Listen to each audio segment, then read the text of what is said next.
এই দুনিয়াতে মানুষ হলো দুই পথের পথিক, হয় সে জান্নাতের পথিক অথবা সে জাহান্নামের পথিক। জান্নাত আর জাহান্নামের পথিক কখনো সমান হবে না। জান্নাত আর জাহান্নামের অধিবাসীদের অবস্থা একরকম হবে না। এই জন্য কোরআনুল কারীমের ২০ নম্বর সূরা সূরাতুল হাশরের ৫৯ নম্বর আয়াতে রব্বুল আলামিন বলছেন, লা ইয়াস্তাবি আসহাবুন নারি ওয়া আসহাবুল জান্নাহ আসহাবুল জান্নাতি হুমুল ফাইজুন। আল্লাহ তাআলা বলছেন জান্নাত আর জাহান্নামের অধিবাসীরা সমান নয়। জান্নাতের অধিবাসী যারা সফল হবে তারা। আর কোরআনের সফলতা যত জায়গায় বলা হয়েছে, সফলতা মানে হলো জান্নাত। চূড়ান্ত সফলতার নাম হলো জান্নাত। কারণ আল্লাহ কোরআনে বলেছেন, ফামান যুহজিহা আনিন নারি ওয়া উদখিলাল জান্নাতা ফাকাদ ফাজ। আল্লাহ তাআলা বলছেন, অতএব যাকে জাহান্নামের আগুন থেকে বাঁচিয়ে জান্নাতে দেওয়া হবে সেই লোকটাই হলো সফল লোক। আল্লাহু আকবার। জান্নাত আর জাহান্নাম একরকম নয়। একটা হলো সুখ শান্তির জায়গা, আর আরেকটা হলো সীমাহীন দুঃখ কষ্টের জায়গা। জান্নাত যেখানে সুখ শান্তি সেখানে, জাহান্নাম যেখানে অশান্তি কষ্ট আর কষ্ট হলো সেখানে। জান্নাতটা কত সুখের জায়গা, কত শান্তির জায়গা। রব্বুল আলামিন কোরআনুল কারীমে সেই জান্নাতের পরিচয় ভাবে দিয়েছেন। কোরআনুল কারীমের ১৭ নম্বর সূরা সূরাতুস সাজদা এর ৩২ নম্বর আয়াতে রব্বুল আলামিন বলছেন, ফালা তা'লামু নাফসুম মা উখফিয়া লাহুম মিন কুররাতি আয়ুনিন জাযাআম বিমা কানু ইয়ামালুন। আল্লাহ তাআলা বলছেন, কেউ জানে না তার সুকর্মের জন্য তার জন্য কি নয়ন প্রীতিকর চক্ষু শীতলকারী ফ্যান্টাস্টিক জান্নাত তার জন্য রাখা হয়েছে, সে তো সেটা জানে না। হাদিসে কুদসিতে রব্বুল আলামিন সেই চক্ষু জোড়ানো জান্নাতের বর্ণনা এভাবে দিয়েছেন। আল্লাহ তাআলা বলেছেন, আ'দাতু লিইবাদিয়াস সালিহিন মা লা আইনুন রাআত ওয়ালা উযুনুন সামিআত ওয়ালা খাতারা আলা কলবি বাশার। আল্লাহ তাআলা বলেছেন, আমি আমার নেককার বান্দাদের জন্য, আমি আমার সালিহিন বান্দাদের জন্য এমন অকল্পনীয় অবর্ণনীয় নয়নাভিরাম জান্নাত বানিয়েছি, যেই জান্নাত কোনো চক্ষুদ্বয় কখনো দেখে নাই, যেই জান্নাতের নিয়ামত কোনো কান কখনো শুনে নাই, যেই জান্নাতের সৌন্দর্য পৃথিবীর কোনো মানুষের অন্তঃকরণ কখনো অনুধাবন বা চিন্তা করতে পারে নাই। এমন চক্ষু শীতলকারী জান্নাত জান্নাতীদের জন্য জেনে রেখে দিয়েছেন। গলার আওয়াজ বড় করে বলেন, তিনি কে? ওই জান্নাতটা কত বিশাল, কত বড় আর কত সুন্দর শোনেন। জান্নাত হলো মুমিনের আসল ঠিকানা। ওই জান্নাত হলো আমাদের চূড়ান্ত গন্তব্য। যখন কোনো মানুষ তার গন্তব্য ভুলে যায়, তখনই সে পথহারা হয়ে যায়, তখনই সে ভ্রষ্টতার ভেতরে শামিল হয়ে যায়। আমরা এই দুনিয়াতে সামান্য সুন্দর একটা বাড়ি বানিয়ে মনে করি এটাই আমাদের জন্য সুখের জায়গা, কিন্তু দুনিয়াতে যারা সুন্দর সুন্দর বাড়ি বানিয়েছে কেউ তাদের বাড়িতে চিরস্থায়ী থাকতে পারে? আপনি কি জানেন নাকি আপনার জন্য আপনার রব কত সুন্দর, কত বিশাল, কত চমৎকার জান্নাত বানিয়ে রেখেছেন? রব্বুল আলামিন কোরআনুল কারীমে সেই জান্নাতের বর্ণনা এভাবে দিয়েছেন। কোরআনুল কারীমের ৩ নম্বর সূরা সূরা আলে ইমরানের ১৩৩ নম্বর আয়াতে রব্বুল আলামিন বলছেন, ওয়াসারিউ ইলা মাগফিরাতিম মির রাব্বিকুম ওয়া জান্নাতিন আরদুহাস সামাওয়াতু ওয়াল আরদু উইদ্দাত লিল মুত্তাকিন। আল্লাহ তাআলা বলছেন, তোমরা তোমাদের রবের ক্ষমা আর সেই জান্নাতের দিকে ধাবমান হও, যেই জান্নাতকে রব্বুল আলামিন মুত্তাকিদের জন্য এত বিশাল করে প্রস্তুত করেছেন। তোমাদের বাড়ি ঘর এটা তো মাত্র 6,000, 7,000, 10,000 স্কয়ার ফিট, আর জান্নাতীদের জন্য আল্লাহ যে জান্নাত বানিয়েছেন, মাথার উপরের আসমান আর পায়ের তলায় জমিন, আসমান আর জমিনের চাইতে আরো বিশাল করে আল্লাহ জান্নাতীদের জন্য জান্নাত বানিয়েছে। লোয়ার ক্লাসের জান্নাতি যিনি হবেন, একেবারে সর্বনিম্ন ক্যাটাগরির জান্নাতি যিনি হবেন, নবীজি বলেছেন সর্বনিম্ন জান্নাতির জন্য রব্বুল আলামিন এই পৃথিবীর মতো 10টা পৃথিবীর সমান এক একটা জান্নাত আল্লাহ তার জন্য রেখেছে। সর্বনিম্ন জান্নাতি যিনি, তিনিও এই দুনিয়ার মতো 10টা দুনিয়ার সমান বিশালত্বের জান্নাতের মালিক হবেন। আল্লাহু আকবার। কি বাড়ি বানিয়েছেন আপনি? কি বাড়ি বানাইছেন বলেন? ধরলাম 1 লক্ষ স্কয়ার ফিট, তো কি বিশাল। আর এটা 1 লক্ষ স্কয়ার ফিটের বাড়ি বাংলাদেশে নাইও মনে হয়, কোত্থেকে হবে? 6-7 হাজার স্কয়ার ফিটের বাড়ি বানাইলে কি হেডাম! আরে বাপরে বাপ, ভাব সাপের শেষ নাই, ঠিক কি না? হ্যাঁ, ঢাকা শহরে যদি কারো 2-3 হাজার স্কয়ার ফিটের একটা ফ্ল্যাট থাকে, দেখবেন ভাব সাবে পরিচয় তখন এমন হয়ে যায়, আপনি কি করেন, বাড়ি কোথায়? ওই যে ফ্ল্যাটটা আছে না, এটা আমার, এরকম পরিচয় কি আছে না? যদি ঢাকার গুলশানে, বনানীতে বা উত্তরায় 2-2.5 হাজার ফিট বাদ দেন, 800-900 স্কয়ার ফিটের বাসা হইলে এই যে এটা আমার ফ্ল্যাট, এটা পরিচয় হয়। কি বলেন, আছে না নাই? এই সামান্য বাড়ি একটা বানাইয়া এত কিছু, এটা থাকতে পারবেন আপনি? জান্নাতের পথে জীবন পরিচালনা করে যান। সর্বনিম্ন জান্নাতির জন্য আল্লাহ বলছেন দুনিয়া কত বড় আপনি জানেন? হ্যাঁ, এই দুনিয়ার চাইতে তো সূর্যই হচ্ছে 13 লক্ষ গুণ বড়। আল্লাহু আকবার। মহাশূন্যের বিশালতা বলতে গেলে আপনার চক্ষু কপালে উঠে যাবে। আসমান জমিন যত বড়, তার চাইতে জান্নাত আরো বেশি বড়। সুবহানাল্লাহ। জান্নাতের ওয়েদার কেমন এবার শোনেন। আমাদের এই সমাজ, আমাদের দেশের মধ্যে ওয়েদার হলো কয়েক মাস গরম, কয়েক মাস ঠান্ডা, কয়েক মাস আবার বর্ষা। এইরকম ওয়েদার জান্নাতে নাই। জান্নাতের ওয়েদারটা তাহলে কেমন হবে?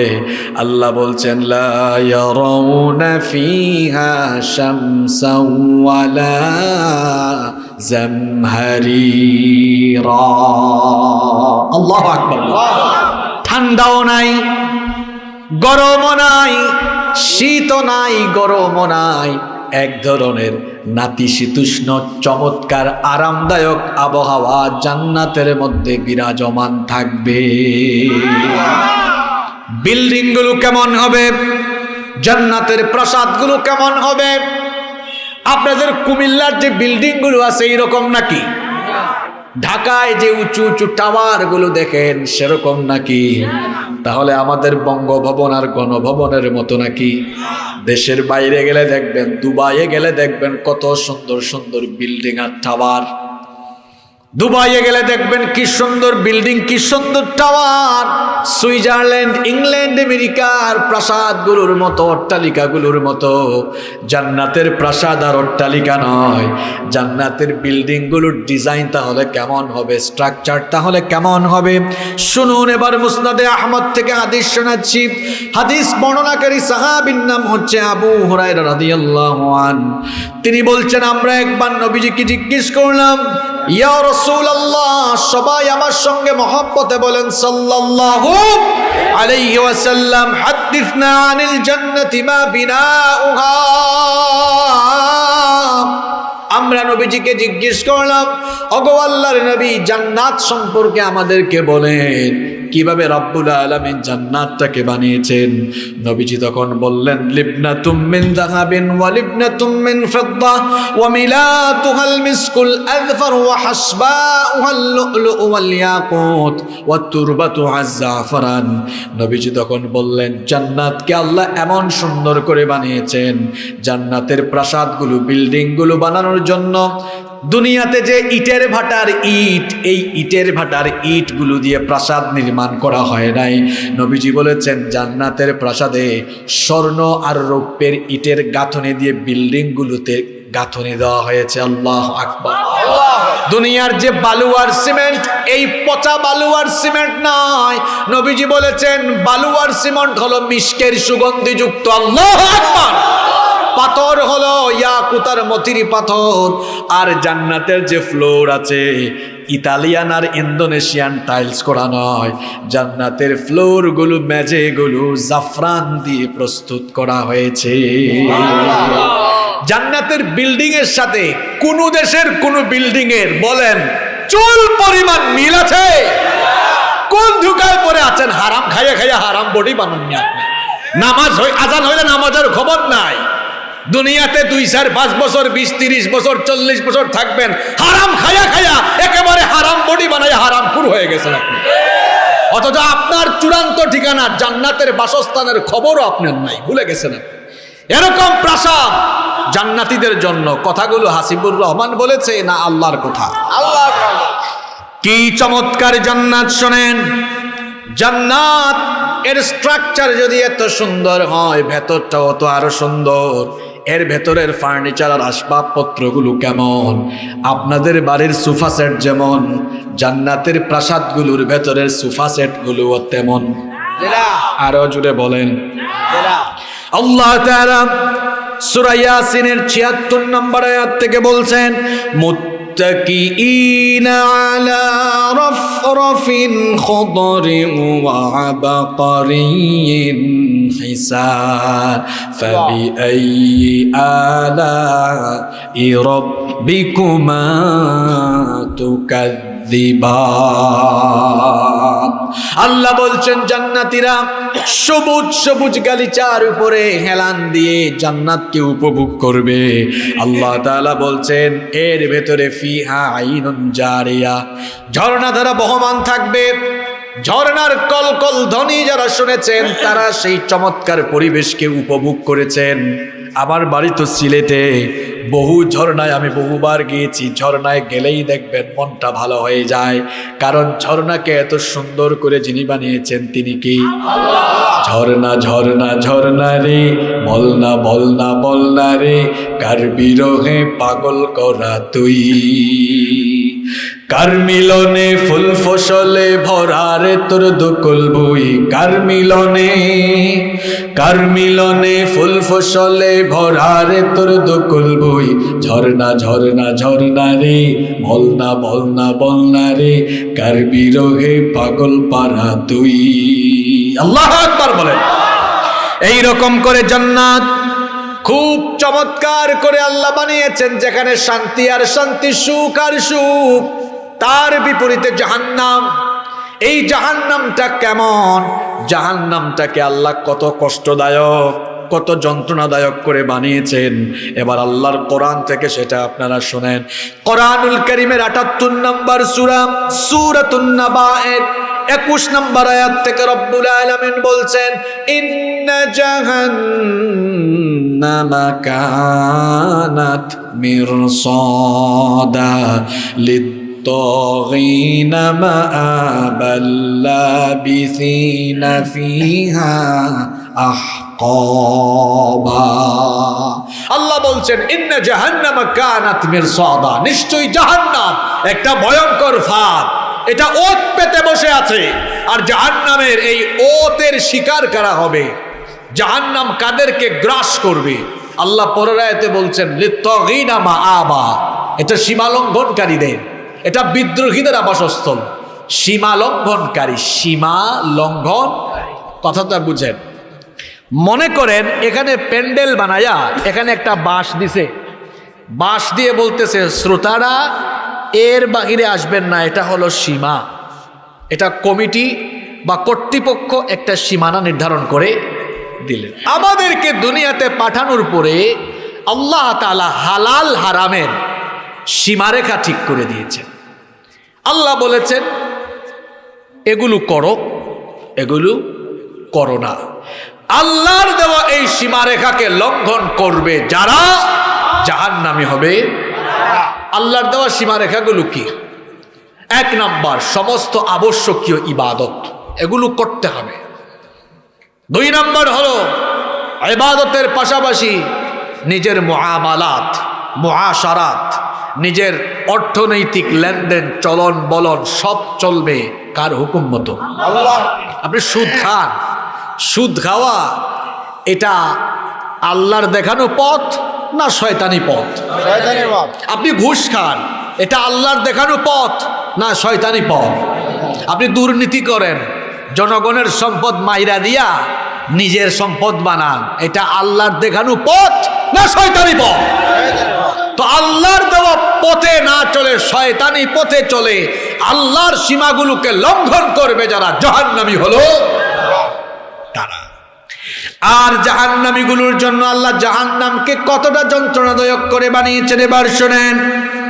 নবীজি বলেছেন, সহিহ ইবনে হিব্বানের বর্ণনায় বিশুদ্ধ সনদে এই হাদিস বর্ণিত হয়েছে। নবীজি বলেছেন জাহান্নামকে আল্লাহ এতটা গভীর করেছেন, নবীজি বলেছেন লাউ আন্না হিজরান ইউকযাফু বিহি ফি জাহান্নাম হাওয়া ৭০ খরিফা ক্বাবলা আন ইয়াবলুগা কারুহা। নবীজি বলেছেন জাহান্নামটা হলো এত গভীর, জাহান্নামের মুখে যদি এরকম একটা পাথর ফেলা হয়, জাহান্নামের ওই মুখের মধ্যে পাথর ফেলার পরে এটা তলদেশ পর্যন্ত পৌঁছাতে ৭০ বছর সময় লেগে যায়। কত বছর? এই টিস্যু ফেলছি 1 সেকেন্ডও লাগে নাই। ওই স্কুলের ছাদ থেকে পাথর একটা ফেলবেন, 1 সেকেন্ডও লাগবে না, পড়ে যাবে। তাহলে এই ছাদ থেকে, এটা তো 2 তলা বিল্ডিং, এই ছাদ থেকে পাথরটা ফেললে কয় ফুট হবে? 30 ফিট এরকমই হতে পারে সম্ভবত, ধরে নিলাম 30 ফিট। এটা পড়ে গেল, 1 সেকেন্ডও লাগলো না। তাহলে চিন্তা করেন তো, নবীজি বলেছেন একটা পাথর জাহান্নামের মুখে ফেললে ওইটা জাহান্নামের তলদেশ স্পর্শ করতে যদি ৭০ বছর সময় লাগে, এটা যে কত গভীর এটা কল্পনাও করা যাবে না, পরিমাপও করা যাবে। কেমনে নামাজ ছাড়েন, কেমনে সুদ খান, ঘুষ খান, কেমনে আলেমদের সঙ্গে বেয়াদবি করেন, কেমনে যা মন চায় সেই পাপের সাথে জড়িত হয়ে যান, মরার চিন্তা মাথায় নাই, তাই না? জাহান্নামের এই ভয় মনে হয় কলেজার ভেতরে নাই। জাহান্নামের ভয় যখন মানুষের কলেজা থেকে চলে যায়, তখনই মানুষের শয়তানি কর্মকাণ্ড আরম্ভ হয়ে যায়, ঠিক কিনা? শোনেন এবার জাহান্নামটা কত মারাত্মক জায়গা, জাহান্নামকে রব্বুল আলামিন কেমন করে বানিয়েছেন। কিয়ামতের দিন হাসরের মাঠে যখন জাহান্নামকে টেনে আনা হবে, জাহান্নামের ৭০,০০০ লাগাম থাকবে। জোরে বলেন কত হাজার? নবীজি বলেছেন প্রত্যেকটা লাগামকে নিয়ন্ত্রণ করার জন্য প্রতিটি লাগামে আবার নিয়োজিত থাকবে ৭০,০০০ ফেরেশতা। চিন্তা করেন, একটা লাগাম ধরতে যদি ৭০,০০০ ফেরেশতা লাগে, ফেরেশতার শক্তি কি আমার মতো সলিমুদ্দিন আর কসিমুদ্দিনের মতো নাকি? এক একজন ফেরেশতার গায়ে আল্লাহ কত শক্তি দিয়েছেন। যেমন কবরের মধ্যে একজন ফেরেশতা জাহান্নামীদেরকে হাতুড়ে দিয়ে পিটাবে, নবীজি ওই ফেরেশতার ব্যাপারে বলেছেন ওই ফেরেশতা যদি পৃথিবীর উঁচু উঁচু পাহাড়ে তার হাতুড়ি দিয়ে মাত্র একটা বাড়ি মারে, সঙ্গে সঙ্গে পাহাড়গুলো ধুলা বালিতে পরিণত হয়ে যাবে। আল্লাহু আকবার! কি ধরনের শক্তিশালী ফেরেশতা! জাহান্নামের ৭০,০০০ লাগাম থাকবে, প্রত্যেকটা লাগামকে নিয়ন্ত্রণ করার জন্য এক একটা লাগামে ৭০,০০০ ফেরেশতা থাকবে। আর জাহান্নামের দাউ দাউ করে জ্বলা আগুনগুলো কত মারাত্মক, কত ভয়ঙ্কর! শোনেন, দুনিয়াতে যে আমরা আগুন জ্বালাই, এই আগুন হলো জাহান্নামের আগুনের ৭০ ভাগের 1 ভাগ। এই ৭০ ভাগের 1 ভাগ এই আগুনের কালার হলো লাল। জাহান্নামের আগুনকে একটানা ৩,০০০ বছর উত্তাপ দেওয়া হয়েছে। প্রাথমিক পর্যায়ে ১,০০০ বছর উত্তাপ দেওয়ার ফলে জাহান্নামের আগুন রক্তিম বর্ণ ধারণ করেছিল। এরপরে দ্বিতীয় পর্যায়ে জাহান্নামের আগুনকে যখন আরো ১,০০০ বছর উত্তাপ দেওয়া হলো, জাহান্নামের আগুন কৃষ্ণ বর্ণ তখন ধারণ করেছিল। এরপরে ফাইনালি যখন আরো ১,০০০ বছর উত্তাপ দেওয়া হলো, জাহান্নামের আগুন নিকষ কালো অন্ধকার হয়ে গেল। তাহলে জাহান্নামের আগুনের কালার হলো ভয়ঙ্কর কালো, দুনিয়ার আগুনের কালার হলো লাল বর্ণের। এই যে এখানে লাইট জ্বলতেছে, লাইট গুলো যদি বন্ধ করে দিয়ে দুনিয়ার আগুন জ্বালানো হয়, দেখবেন আগুন জ্বালালে মিটি মিটি মিটি মিটি আবসা আবসা আলো দেখা যাবে। কিন্তু জাহান্নামের আগুন এত ভয়ঙ্কর, যদি কোনো আলোকিত জায়গায় জাহান্নামের আগুন জ্বলে উঠে, সঙ্গে সঙ্গে সকল আলোগুলো অন্ধকারে পরিগণিত হয়ে যাবে। এত ভয়ঙ্কর, এত মারাত্মক। আর ওই আগুন কেমন? এই আগুন হলো জাহান্নামের আগুনের, এই আগুন হলো দুনিয়ার আগুনের চাইতে আরো 69 ভাগ বেশি দহন শক্তি সম্পন্ন। দুনিয়ার আগুন মানুষের চামড়া জ্বালায়, আর জাহান্নামের আগুন একেবারে কলিজার ভেতরের নারী বুড়ি পর্যন্ত সব কিছু জ্বালায়া দেয়। বড় মারাত্মক আগুন, ভয়ঙ্কর আগুন। আমি তো অবাক হয়ে যাই, দুনিয়ার মানুষ ওই দুনিয়ার আগুনকে যতটা না ভয় পায়, ব্যাকুব ব্যাকল জাহান্নামের আগুনকে ততটা ভয় পায় না। কেমনে ভয় পায় না শুনেন। একবার এক লোক, তাকে আমি সকাল 8টায় পাইছি। বললাম, ভাইজান আজকে নামাজে আসলেন না কেন? ফজরের নামাজে আপনাকে দেখি নাই। কয়, ভাই যে ঠান্ডা পড়ছে, এত ঠান্ডা, এই ঠান্ডার মধ্যে আসতে মন চায় না, শীতের রাত। বললাম, ভাইজান আপনার ঘরে যদি আগুন লাগতো ফজরের সময়, আপনি কি তখন বলতেন ভালোই হয়েছে, যে শীত পড়ছে একটু আগুন লাগছে, আগুন থেকে উষ্ণতা আসবে আর আমি আরাম করে ঘুমাবো, আগুন হিটারের কাজ করবে ঘরে। কয়, মিয়া ফাইজলামি করেন না, ঘরে আগুন লাগলে আমি তো উঠটা দৌড় মারবো। আমি বললাম, ভাই কেন দৌড় মারবেন? হাসিয়েন না, হাসানোর জন্য বলছি না আপনাদেরকে। বললাম, কেন দৌড় মারবেন? কয়, যান বাঁচাইতে হবে না। বললাম, আপনি তো বুদ্ধিমান মানুষ, যান বাঁচানোর জন্য আপনি যদি এই আগুন থেকে দৌড়াইয়া পালাইতে পারেন, তো নামাজ ছেড়ে দিলে জাহান্নামের আগুনে পুড়তে হবে। সেই আগুন দুনিয়ার আগুনের চাইতে আরো 69 গুণ বেশি তেজস্বী সম্পন্ন। আপনি কেমন ব্যাকল মানুষ বলেন তো? দুনিয়ার আগুন থেকে বাঁচার জন্য আপনি বলতেছেন দৌড়াবেন, তো জাহান্নামের আগুন থেকে বাঁচানোর জন্য 5 ওয়াক্ত মসজিদে দৌড়ান না কেন? এরকম আছে না নাই? নামাজ ছাড়া জান্নাতের গন্ধও পাওয়া যাবে না। যে ঈমান আপনাকে মসজিদ ঘর থেকে বের করে মসজিদেই আনতে পারে না, এ দুর্বল ঈমান আপনাকে কখনো জাহান্নাম থেকে বাঁচাইতে পারবে না। নামাজের চেয়ে বড় বাজার আমার ভাইয়েরা। জাহান্নামটা হলো এরকম কঠিন জায়গা, আর জান্নাত হলো সুখ শান্তির জায়গা। এই জান্নাত এবং জাহান্নাম কিন্তু একরকম জায়গা নয়, এই দুই জায়গার অধিবাসীরাও সমান নয়। এই জন্য দুই ধরনের মানুষের অবস্থাও একরকম। এই যে পৃথিবীতে আমরা এসেছি, জন্ম থেকে নিয়ে মৃত্যু পর্যন্ত আমরা যা কিছু করছি, সব কিছু যিনি জানেন, সব কিছুকে রেকর্ড করার ব্যবস্থা যিনি করেছেন, তিনি কি? আল্লাহ। কিয়ামতের দিন আমাদের সবার হাতে হাতে আমাদের আমলনামা দিয়ে দেওয়া হবে। জান্নাতি আর জাহান্নামীদের আমল গ্রহণের চিত্র কিন্তু একরকম। জান্নাতি যারা সামন থেকে ডান হাতে আমলনামা গ্রহণ করবে তারা, জাহান্নামী যারা পেছন থেকে বাম হাতে আমলনামা গ্রহণ করবে তারা। জান্নাতি লোকেরা সামন থেকে ডান হাতে আমলনামা গ্রহণ করার পরে তারা প্রফুল্লিত হয়ে যাবে। রব্বুল আলামিন কোরআনুল কারীমের 69 নম্বর সূরা সূরাতুল হাক্কার 19 নম্বর আয়াত থেকে বলছেন, ফাআম্মা মান উতিয়া কিতাবাহু বিয়ামিনিহি ফায়াকুলু হাউম ইকরাউ কিতাবিয়া ইন্নী যানানতু আন্নী মুলাকিন হিসাবিয়া ফাহুয়া ফি ঈশাতির রাদিয়া। আল্লাহ তাআলা বলছেন, জান্নাতি যারা ডান হাতে আমলনামা পাবে, তারা ডান হাতে আমলনামা পেয়ে দেখবে সারা জীবনে যে নামাজ আদায় করেছে এগুলো লেখা আছে না নাই? আরো জোরে বলেন, লেখা আছে না নাই? আমলনামা হাতে নিয়েই দেখবে 5 ওয়াক্তের নামাজ, তাহাজ্জুদের নামাজ, দিনের জন্য রক্ত দেওয়া, দিনের জন্য সংগ্রাম করা, নির্যাতন নিপীড়নের সম্মুখীন হওয়া, তার সকল ত্যাগ আর কুরবানির কথা এই আমলনামার মধ্যে লেখা আছে না নাই? এ প্লাস পেয়েছে একজন ছাত্র, এ প্লাস পেয়ে তার এই এ প্লাস প্রাপ্ত মার্কশিটটা সে যেমন সবাইকে দেখায়, দেখো দেখো আমি এ প্লাস পেয়েছি, আমার মার্কশিটটা পড়ে দেখো।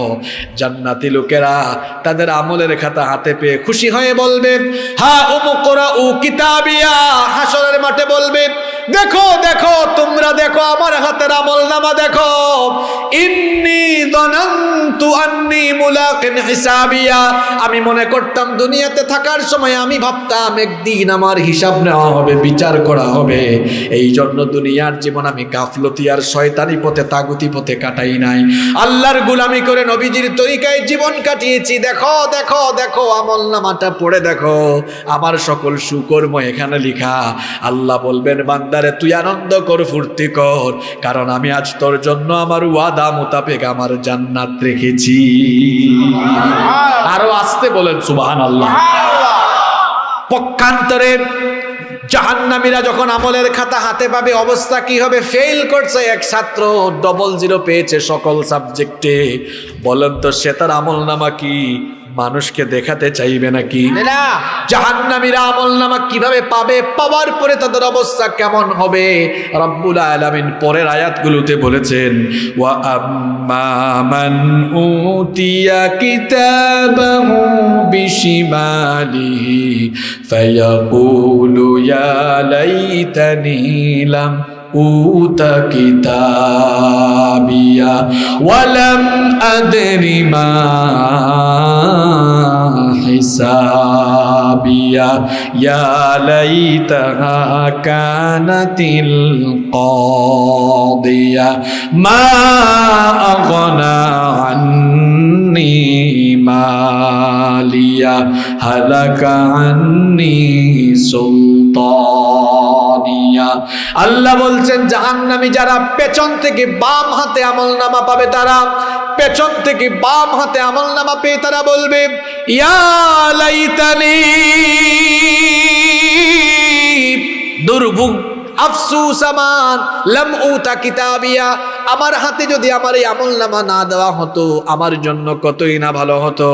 ওয়ালাম আদরি মা হিসাবিয়া, আজ যদি হিসাব নেওয়া না হতো আমার জন্য সেটাই মঙ্গলজনক হতো।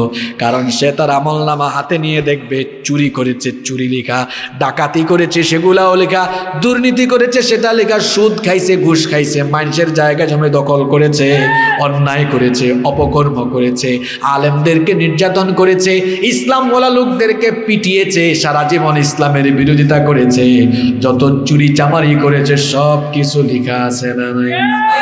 আরো জোরে বলেন, লেখা আছে না নাই? আমলনামা হাতে দিয়ে আল্লাহ বলবেন, ইকরা কিতাবাকা কাফা বিনাফসিকাল ইয়াউমা আলাইকা হাসিবা। আল্লাহ বলবেন পড়, তোর আমলনামা তুই পড়, তোর হিসাব দেওয়ার জন্য তুই আজকে যথেষ্ট। আমলনামা জাহান্নামী পাপী গাদ্দার চোর ডাকাতগুলো পড়বে না। সে যখন পড়বে না আল্লাহ বলবেন, কি রে তুই তোর আমলনামা পড়িস না কেন? দুনিয়ায় যেমন সারাটা জীবন 2 নাম্বারই করেছে, কিয়ামতের মাঠে 2 নাম্বারই করে বাঁচার একটু চেষ্টা করবে। আল্লাহ যখন বলবে তুই পড়স না কেন? কয় আল্লাহ কেমনে পড়তাম, যেটা আমার হাতে মনে হইতেছে এটা আমার না, এটা আরেকজনেরটা, আমার হাতে ভুল করে দিয়া থইছে। দেখছেন গারবা কি জাতের গাদ্দার? এটা বলে কি বাঁচতে পারবে? আল্লাহ বলবেন অসুবিধা নাই, এটা তোর না কার এখনই প্রমাণ হয়ে যাবে। আল্লাহ তাআলা সঙ্গে সঙ্গে ওই 2 জন ফেরেশতা ডাকবেন, যে 2 জন ফেরেশতা আমাদের সবার জন্য নিযুক্ত করে দিয়েছেন। বলেন তো আমাদের সবার জন্য 2 জন ফেরেশতা নিয়োগ করা আছে না নাই? আরে আবার বৃষ্টি চলে এসেছে, আপনাদের কষ্ট হবে এখন, তাই না? ভিজে যাবেন আপনারা। আপনারা একটু আশেপাশে আশ্রয় নেন, আশেপাশে আশ্রয় নেন। যেহেতু বৃষ্টি ছিল মসজিদের মধ্যে, আল্লাহ ফয়সালা, এটা আল্লাহরই ফয়সালা, অসুবিধা নাই, আল্লাহরই ফয়সালা। আপনারা ডানে যান বামে যান, অসুবিধা নেই। এখানে কি বৃষ্টি পড়ার সম্ভাবনা আছে? তো অসুবিধা কি? আমি একবার ডানে তাকাবো না, আরেকবার বামে তাকাবো না। আপনারা থাকবেন তো? থাকলে আমি শেষ করবো, অসুবিধা নেই। আপনারা থাকবেন তো? না শেষ করবো মানে ওয়াজ শেষ করবো না, মানে আলোচনা শেষে নিয়ে যাব। আল্লাহ আপনারা উঠেন, এখানে ডানে বামে যান, অসুবিধা নাই। বৃষ্টি কমলে আবার আসিয়া, ঠিক আছে? কষ্ট হচ্ছে আপনাদের? অসুবিধা নাই তো, আমি একবার এমনি তাকাবো আর কি, আরেকবার এমনি। কোনো অসুবিধা আছে? তবে আমি অত্যন্ত খুশি, আপনারা যে রিয়েল শ্রোতা, অ্যাক্টিভ শ্রোতা, সন্দেহ নাই। এখনো তো তারা দৌড় মারতে পারতো, বাড়ি যেতে পারতো না, এখনো যাচ্ছে না। তার মানে আল্লাহর বান্দারা কোরআনকে অনেক ভালোবাসে। আলহামদুলিল্লাহ পড়েন। আমি বলছিলাম সে যখন বলবে এগুলা আমার না, আল্লাহ তখন বলবেন রাখ, এটা যে তোর, আমি প্রমাণ করিয়ে দিচ্ছি। আপনি কি মনে করেছেন আল্লাহ তো আপনাকে এমনি এমনি ছেড়ে দেন নাই। প্রত্যেকটা দেশে সরকারের গোয়েন্দা সংস্থা আছে, কারণ গোয়েন্দা সংস্থা দিয়ে সরকার সারা দেশের তথ্য খবরাখবর নিয়ে নেন। আবার গোয়েন্দা ঠিকমতো কাজ করে কিনা, গোয়েন্দার পেছনেও গোয়েন্দা আছে না নাই? গোয়েন্দার পেছনেও গোয়েন্দা আছে। তো আল্লাহর দেওয়া জ্ঞান দিয়ে মানুষ যদি এরকম গোয়েন্দাগিরির সিস্টেম চালু করতে পারে, তো আমি আর আপনি দুনিয়াতে যা করছি, আমাদের সব কিছুকে রেকর্ড করার জন্য এইরকম গোয়েন্দা আল্লাহ সেট করতে পারেন কিনা? চিল্লায়েন না, বসেন। আপনারা এদিকে চলে আসেন ভাইরা, এদিকে আসেন, এদিকে আসেন। ঠিক আছে, দেখতে দেন, আপনারা ওইদিকে আসেন। ঠিক আছে তো এবার? ঠিক আছে, আচ্ছা। আমাদের সঙ্গে আল্লাহ দুইজন গোয়েন্দা ফিট করেছেন। আল্লাহ ওই দুই গোয়েন্দা ফেরেশতার ব্যাপারে বলছেন, ওয়া ইন্না আলাইকুম লাহাফিজিনা কিরামান কাতিবিনা ইয়ালামুনা মা তাফআলুন। আল্লাহ বলছেন তোমাদের সবার জন্য আমি দুইজন সংরক্ষণকারী ফেরেশতা নিয়োগ করেছি। তারা হচ্ছে কিরামান কাতিবিন, সম্মানিত লেখক। তোমরা যা করো তারা সেগুলো জানে, তোমরা যা করো তারা সেগুলো লিখে লিখে রাখে। আল্লাহ ওই ফেরেশতাদেরকে বলবেন, কোথায় ফেরেশতারা? এই গোলাম সারা জীবন যা করেছে তোমরা তো লিখেছো, দেখি আমলনামার কপিটা দাও। এখন ফেরেশতাদের লিখা আমলনামা আর ওই গোলামের হাতে থাকা আমলনামা যখন মিলানো হবে, বলেন তো মিল থাকবে না অমিল থাকবে? মিল থাকবে। আপনারা কাছে আছেন, জবাব দেন, মিল না অমিল? অমিল না মিল। তালে তালে তাল মিলাইয়েন না। যখন মিল পাওয়া যাবে তখনও বাঁচার জন্য এই গাদ্দারগুলো বলবে, আল্লাহ মিল আছে তো কি হয়েছে, তোমার ফেরেশতারা সব আমার বিরুদ্ধে বানাই লিখছে। এবার কি বাস, এবার মনে হয় সে বেঁচে যেতে পারবে, তাই না? শোনেন, আল্লাহর বিচারের সিস্টেম বড় আলাদা। আল্লাহর বিচারের সিস্টেম বড় এক্সেপশনাল। দুনিয়ায় তো আমরা বিচার করি, মাঝে মাঝে দেখা যায় আমরা তো মানুষ, আমরা নিজের স্বার্থের কথা আগে চিন্তা করি, নিজের স্বার্থের জন্য, নিজের দলের জন্য দলের স্বার্থ, নিজের স্বার্থ, ব্যক্তি স্বার্থ, পরিবারের স্বার্থ, সমাজের স্বার্থ বিবেচনা করে মাঝে মাঝে দেখা যায় আমরা বিচার করতে গিয়ে অবিচার করি, বেইনসাফি করি, জুলুম করি। আমরা বিচারের নামে অবিচার করে, বিচারের নামে প্রহসন করে মাঝে মাঝে দেখা যায় নিরপরাধীকে অপরাধী বানায়া দেয়, অপরাধীকে নিরপরাধী বানায় দেয়। এটা দুনিয়ার মানুষ এগুলো করতে পারে, কিন্তু আল্লাহ তাআলা এগুলো করেন না, কারণ আল্লাহ তাআলা হচ্ছেন ন্যায় বিচারক। দেখেন আল্লাহর বিচারের সিস্টেমটা কত সুন্দর। আমরা তো জন্ম থেকে নিয়ে মৃত্যু পর্যন্ত যা করেছি সব আল্লাহ জানেন, এরপরেও আল্লাহ একতরফা বিচার করবেন না। কিভাবে আল্লাহ বিচার করবেন দেখেন, যখন বান্দা বলবে সেগুলো করে নাই, আল্লাহ তাআলা তখন বলবেন, রাখ, তুই যে করিস নাই এগুলো আমি প্রমাণ করে দিচ্ছি। যে জবান দিয়ে মুখ দিয়ে ফডর ফডর করে, এই জবানটাকে তালা লাগাইয়া দিবেন কে? আল্লাহ বলছেন, আল-ইয়াউমা নাখতিমু আলা আফওয়াহিহিম ওয়া তুকাল্লিমুনা আইদিহিম ওয়া তাশহাদু আরজুলুহুম বিমা কানু ইয়াকসিবুন। আল্লাহ একটু দয়া করে ফেলেছেন, বৃষ্টি তো কমে গেছে, আপনারা চলে আসেন। তাইলে আপনাদেরকে সামনে দেখলেই ভালো লাগে, কষ্ট দিচ্ছি আপনাদেরকে, চলে আসেন আপনারা। আমি 20-30 সেকেন্ড সময় দিই। আরে আমার কথায় কষ্ট পাচ্ছেন আপনারা? কষ্ট পাচ্ছেন আপনারা? আচ্ছা, এই তো 10 সেকেন্ডে আপনারা আবার বসে গেলেন। আলহামদুলিল্লাহ পড়েন। আমরা আল্লাহর কাছে দোয়া করছি, আল্লাহ আমরা আর কয়েকটা মিনিট কথা বলবো। আল্লাহ এই কয়েকটা মিনিট তুমি আমাদের জন্য পরিবেশ তৈরি করে দাও। আল্লাহ তুমি আমাদেরকে এই সময়গুলো ভিক্ষা দাও। বলেন আমিন। শুনতেছেন তো আমার কথা? দুনিয়ায় মুখ আছে তো, মানুষ যা মন চায় তাই বলে। হুজুরও বুঝে না, খেজুরও। কিছু মানুষ তো মাঝে মাঝে এসে হুজুররাও শেখায়, হুজুর এটা আপনি বলবেন, এমনি বলবেন। বেটা, এটা তোর ক্ষমতার চেয়ার না, এটা তোর অফিসও না, মসজিদ, আল্লাহর ঘর, কিংবা এইরকম কোরআনের সমাবেশগুলো কারো বাপের কথাই চলবে না, চলবে কোরআন সুন্নাহর ভিত্তিতে। মুখ দিয়া বেশি কথা বললেন না, মুখ বাঁকা করে দিবেন কে? এমনিতেই আখিরি জামানার একটা হাদিস আছে, নবীজি বলেছেন কিয়ামতের ঘটনা ঘটার আগে সিরিজ ভূমিকম্প হবে, মহামারী আসবে, এরপরে চেহারার বিকৃতি হবে। একটা ছেলে তাশরিফ খান, তার চেহারা দেখছেন কেমন হয়েছে, তবে তার জন্য আমরা বদদুয়া করছি না, আমরা দোয়া করছি আল্লাহ তাআলা ছেলেটাকে সুস্থ করে দেন, বলেন আমিন। আবারও বৃষ্টি চলে এসেছে, আহারে সম্মানিত ভাইয়েরা। তো দেখেন এই জবানটা কিয়ামতের দিন কি হয়ে যাবে?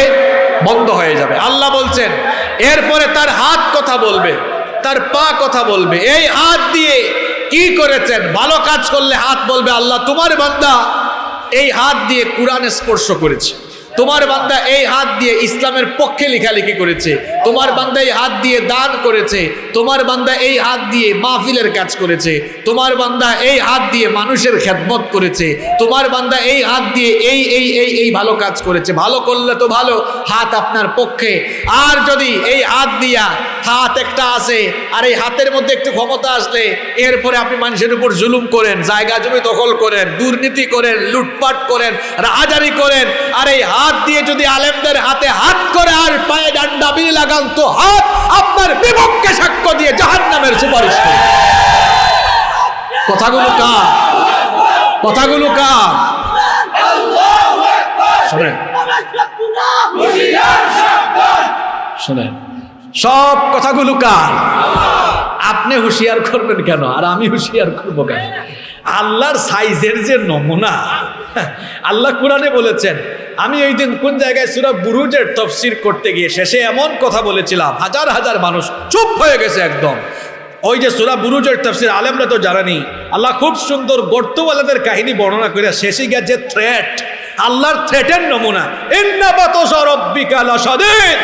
আল্লাহ বলছেন আমার পাকড়াও, আমার সাইজ করা বড় কঠিন। এটা বলে আল্লাহ বলছেন কেমন সাইজ করছে শোনো, হাল আতাকা হাদিসুল জুনুদি ফিরআউনা ওয়া সামুদ। ফিরআউন রে আর সামুদ জাতিরে কি জাতের সাইজ আমি করছি, আমার সাইজের নমুনা বড় কঠিন।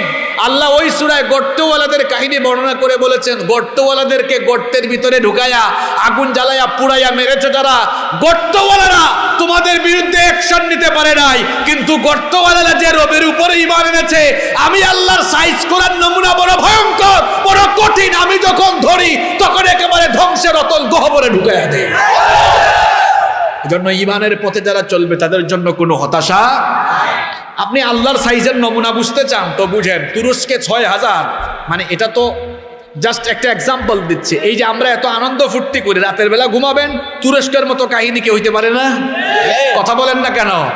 আল্লাহ এমন ক্ষমতার মালিক, আল্লাহ যা চান ফাআলুল লিমা ইউরিদ, তিনি যা চান তাই হয়ে যাবে, বেশি কিছু লাগবে না, বেশি কিছু লাগবে না। নমরুদকে আল্লাহ কি করেছেন? ল্যাংরা মশা দিয়া শেষ করে দিয়েছেন। আল্লাহর পাকড়াওয়ের সিস্টেমটা বড় কঠিন। আল্লাহ বলছেন তোমার জবান বন্ধ, ফটর ফটর শেষ, আর করতে পারবা না।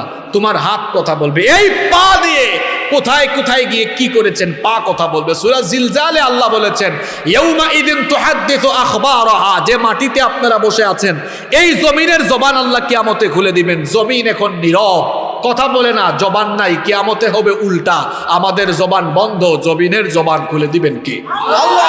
নবীজি সাহাবীদেরকে বললেন বলো তো আতাদরুনা মা আখবারুহা, জমিনের খবর কি? সাহাবীরা বলেন আমরা জানি না, আপনি বলেন।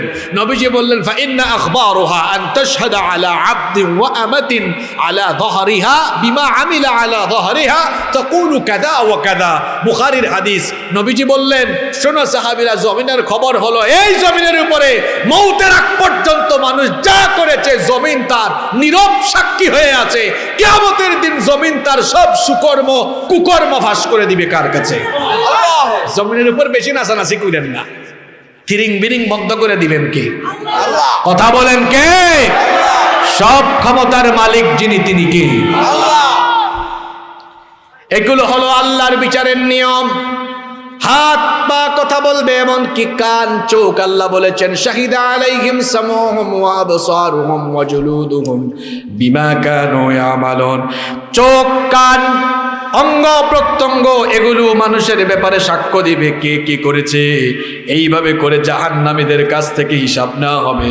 জাহান্নামীরা গাদ্দারি করে হাসরের মাঠে তারা আল্লাহর আদালতে রেহাই পাবে কিভাবে জাহান্নামে জাহান্নামীদেরকে অভ্যর্থনা দেওয়া হবে, আর কেমনে জান্নাতীদেরকে জান্নাতে রিসিভ করা হবে। এবার কোরআন থেকে সেই কথা শুনুন। আল্লাহ তাআলা বলছেন কোরআনুল কারীমের 67 নম্বর সূরা সূরাতুল মুলকের 7 নম্বর আয়াত থেকে আল্লাহ বলছেন, ইদা উলকু ফিহা সামিউ লাহা শাহীকাও ওয়া হিয়া তাফুর। আল্লাহ বলছেন যখন হাসরের মাঠে জাহান্নামীরা যাবে, জাহান্নামের গর্জনের আওয়াজ তারা শুনবে, মনে হবে যেন তাকাদু তামাইয়াজু মিনাল গায়জ, জাহান্নাম রেগে গুসায় ফেটে যাচ্ছে। যখনই জাহান্নামীদেরকে পাপী তাপীদেরকে টাইট করে বেঁধে টেনে হিচড়ে জাহান্নামের দিকে নেওয়া হবে, জাহান্নামের দারোয়ান ফেরেশতারা প্রশ্ন করবে, আলাম ইয়াতিকুম নাযীর, হে পাপীর দল, তোদের কাছে কি কোনো সতর্ককারী যায় নাই? নবী রাসূল কিংবা নবী রাসূলগণের ওয়ারিস আলেম ওলামারা তোমাদেরকে কি সতর্ক করে নাই? তোমাদেরকে কি জান্নাত জাহান্নামের পথগুলো তারা বলে দেয় নাই? কোনটা জান্নাতের পথ, কোনটা জাহান্নামের পথ, কোনটা হালাল পথ আর কোনটা হারাম পথ, সেটা কি সতর্ককারীরা তোমাদেরকে বলে দেয় নাই? জাহান্নামীরা তখন বলবে, ক্বালু বালা ক্বাদ জাআনা নাযীর, হ্যাঁ সতর্ককারী এসেছিল, আমাদেরকেও সতর্ক করেছিল। ফেরেশতারা তখন বলবে, তো তোদেরকে যদি সতর্কই করা হয় তো তোরা তখন কি করেছিলে? তখন জাহান্নামীরা বলবে, আমাদেরকে সতর্ক করার পরে আমরা মনে করেছিলাম ফাকাযাবানা ওয়া কুলনা মা নাযালাল্লাহু মিন শাই, আমরা মনে করেছিলাম সব মিথ্যা, এগুলো হুজুররা বলে আর কি, আমরা পাত্তাও। ফেরেশতা বলবে, বেটা পাত্তা দেশ না, এবার বুঝ মজার রিমান্ড কারে কয়, আল্লাহ এবার বুঝ জাহান্নামের আযাব কেমন। আল্লাহ বলবেন, রে ধর, এই যে আমি বাংলায় বললাম ধর, এটার আরবি হচ্ছে আল্লাহ বলবেন খুদুহু, এর ধর, ফাগুল্লুহু, এর ডান্ডা বেরি লাগা। এখন ইসলাম ওয়ালা লোকদেরকে ডান্ডা বেরি লাগান, আর চোর ডাকাত গুলোরে খুব সুন্দর করে তুলেন। কিয়ামতের দিন জাহান্নামী গুলোরে ডান্ডা বেরি পড়ার হুকুম দিবেন কে? আল্লাহ বলবেন ফেরেশতাদেরকে ধর, ডান্ডা বেরি লাগা, শিকল দিয়া বাঁধ। ফেরেশতা বলবে, আল্লাহ কত গজ লম্বা শিকল দিয়া বাঁধতাম? আল্লাহ বলছেন শোন, সুম্মা ফি সিলসিলাতিন যারুহা 70 যিরাআন ফাসলুকু, 70 গজ লম্বা শিকল দিয়ে বাঁধ। টেনে টেনে টেনে টেনে এদেরকে জাহান্নামের দিকে নিয়ে যা। জাহান্নামী পাপী তাপী গাদ্দার গুলো তখন হতাশাগ্রস্ত হয়ে বলবে, ওয়া ক্বালু লাউ কুন্না নাসমাউ আও নাকিলু মা কুন্না ফি আসহাবিস সাঈর। আজকে এই কোরআনের ওয়াজ শুনেও যে ঠিক হবে না, আর জীবনে ঠিক হবে না। একটা কথা কি কোরআনের বাইরে? একটা কথাও কি কোরআনের আয়াতের বাইরে? আয়াত নাম্বার সূরা নাম্বার মিলাই দিচ্ছি, এরপরেও মাথায় যদি শয়তান ডিস্টার্ব করে বাড়িতে গিয়ে মিলায় দেখবেন যে কি বলে গেল এগুলো। এরা বলবে, আহারে লাউ কুন্না নাসমাউ, যদি আমরা আলেমদের কথা শুনতাম বা নবী রাসূলদের কথা শুনতাম বা কোরআন হাদিসের কথা শুনতাম, আও নাকিলু, অথবা উপলব্ধি করে সেগুলো যদি মানতাম, তাহলে মা কুন্না ফি আসহাবিস সাঈর, আজকে এই দাউ দাউ করে জ্বলা জাহান্নামে যাওয়া লাগতো। আল্লাহ বলবেন ধর এগুলোরে বান। এরপরে এদেরকে কি করা হবে শোনেন, আল্লাহ বলবেন এদেরকে জাহান্নামের আগুনের পোশাক পরাও। ফাল্লাযীনা কাফারু কুত্তিআত লাহুম সিয়াবুম মিন নার, আগুনের তৈরি পোশাক কেটে তাদেরকে পরানো হবে।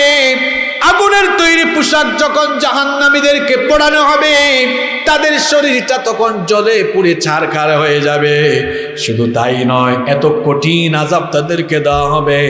আল্লাহ বলছেন, ইউসাব্বু মিন ফাওকি রুউসিহিমুল হামীম ইউসহারু বিহি মা ফি বুতুনিহিম ওয়াল জুলুদ, মাথার উপরে উত্তপ্ত ফুটন্ত পানি ঢালা হবে, যার কারণে গোটা শরীরটা ঝলসে যাবে, এমনকি পেটের ভিতরের ইউসহারু বিহি মা ফি বুতুনিহিম ওয়াল জুলুদ, পেটের ভেতরে যা আছে সব কিছু জ্বলে যাবে, পুড়ে যাবে, ভস্মীভূত হয়ে যাবে।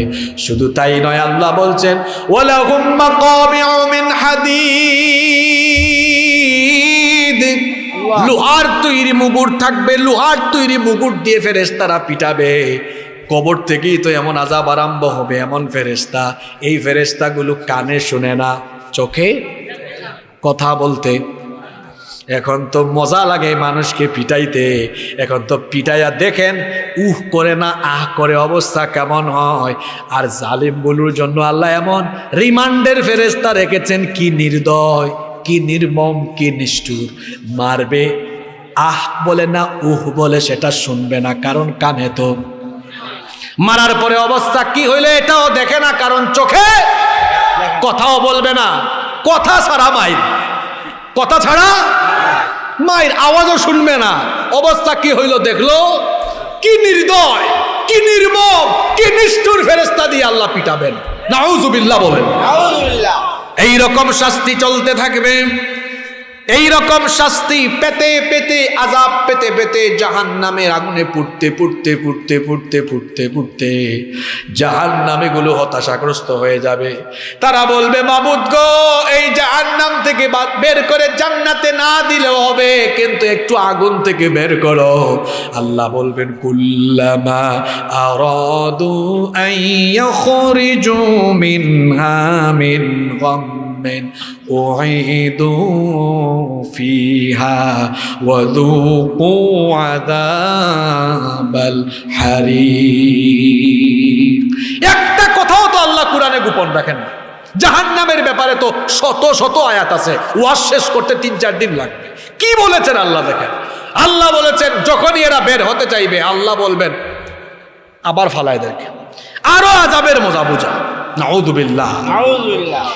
মায়ের খাইতে খাইতে, আগুনে পুড়তে পুড়তে, দিশেহারা হয়ে এরা যখন ক্ষুধার্ত আর পিপাসার্ত হয়ে যাবে, তখন তারা আল্লাহর কাছে একটু পানি ভিক্ষা চাইবে। বলবে মাবুদ গো, একটু পানি দাও, পিপাসায় আমরা কাতর হয়ে গেলাম। আল্লাহ বলছেন তোদের মতো জাহান্নামীদের জন্য পানির কেমন ব্যবস্থা আছে শোন। লা ইয়াযুকুনা ফিহা বারদাও ওয়ালা শারাবান ইল্লা হামিমাও ওয়া গাসসাকা। ঠান্ডা, তৃপ্তিদায়ক, এরপরে তৃষ্ণা নিবারণকারী কোনো পানি তোদের জন্য নাই। আছে পানি চাইলে উত্তপ্ত গরম পানি, যেটা ঠুটের আগায় নিলেই সব পুইরা শেষ। আর শরীরে ঘা হইলে যে পুষ বের হয়, এই পুষগুলো দিয়া বলা হবে খা পাপী জাহান্নামী, এটা খা তুই, এটা তোর পানীয়। শুধু তাই নয়, গিসলিন পুজ খাওয়ানো হবে। পিপাসার যন্ত্রণায় কাতর হয়ে তারা সুপিও কোনো পানি পাবে না, ক্ষুধার্ত অবস্থায় খাবার চাইবে। আল্লাহ তাআলা বলছেন লাইসা লাহুম তাআমুন ইল্লা মিন দারি' লা ইউসমিনু ওয়া লা ইউগনি মিন জু'। আল্লাহ তাআলা বলছেন তাদের জন্য কাঁটাযুক্ত ঘাস থাকবে, যে কাঁটাযুক্ত ঘাস তারা খেলে পরে গলায় আটকে যাবে, এগুলো কোনো পুষ্টিও যোগাবে না, ক্ষুধাও নিবারণ করবে না। জাক্কুম নামক নিকৃষ্ট খাবার তাদেরকে দেওয়া হবে। পিঠা খাবে মাইরের উপর মাইর, আযাবের উপরে আযাব, শাস্তির পরে শাস্তি। অন্যদিকে ক্ষুধার্ত আর পিপাসায় কাতর হয়ে যখন খাবারও চাইবে, খাবার পাবে না, পানিও চাইবে, পানিও পাবে না। তাকায়া দেখবে জান্নাতের মধ্যে জান্নাতীরা খুব আরাম আয়েশে কি চমৎকার খাবার দাবার তারা উপভোগ করছে। জাহান্নামী গাদ্দারগুলো এবার জান্নাতীদের কাছে গিয়া খাবার ভিক্ষা চাইবে। ভিক্ষা চাওয়ার নমুনাটা কেমন হবে সেটাও আল্লাহ কোরআনে বলে দিয়েছেন। কোরআনুল কারীমের 7 নম্বর সূরা সূরাতুল আরাফের 50 নম্বর আয়াতে আল্লাহ বলেছেন ওয়ানাদা আসহাবুন নারি আসহাবাল জান্নাতি আন আফিদু আলাইনা মিনাল মাই আও মিম্মা রাযাকাকুমুল্লাহ। গিয়ে বলবে ও জান্নাতি ভাইরা, তুমি তো খুব আরামে আছো, তোমাদেরকে দেখতাম দুনিয়াতে 5 ওয়াক্তের নামাজি তোমরা, তোমরা হারাম খাইতা না, হালাল পথে চলতা। তোমাদেরকে দেখতাম তোমরা দুনিয়ার কোনো লোভ লালসা ছিল না, তোমরা শুধুমাত্র আল্লাহর জন্য আল্লাহর দিনের পথে সংগ্রাম করেছো, দিন কায়েমের আন্দোলন করেছো, রক্ত দিয়েছো, জীবন দিয়েছো, হালাল পথে চলেছো, ভালো পথে চলেছো, এত কষ্ট করেছো তোমরা। দুনিয়াতে তোমাদের সুখের কমতি ছিল, কিন্তু ভাই আজকে তো তোমরা খুব আরামে আছো। আমরা দুনিয়ায় খুব সুখ শান্তি করছি রে ভাই, কিন্তু এখানে আমরা মায়ের খাইয়া খাইয়া শেষ, খাবারও নাই, পানিও নাই। একটু আন আফিদু আলাইনা মিনাল মাই আও মিম্মা রাযাকাকুমুল্লাহ, আল্লাহ তোমাদেরকে যে পানি আর খাবার দিয়েছেন, একটু ভিক্ষা দাও, আমরা খাইয়া বাঁচি, একটু দাও আমাদেরকে। জান্নাতি লোকেরা তখন জবাব দিবে, ক্বালু ইন্নাল্লাহা হাররামাহুমা আলাল কাফিরিন। জান্নাতীরা বলবে, দুঃখিত ভাই, এখন যেমন ভালো মানুষগুলা বিপদে পড়া মাঝে মাঝে যায়, এখন দুঃখিত আমি এটা পারবো না বলে না। জান্নাতীরা বলবে, দুঃখিত ভাই আমরা পারবো না। কেন পারবে না? কারণ জান্নাতের নেয়ামত আমরা হারাম করি নাই, আমাদের রব তিনি জান্নাতের নেয়ামত কাফির মুশরিক জাহান্নামীদের জন্য হারাম করে দিয়েছে। আল্লাহ আল্লাহ, ওখানে ওই গিয়া খাবার পাবে না, পানিও পাবে না। এই হবে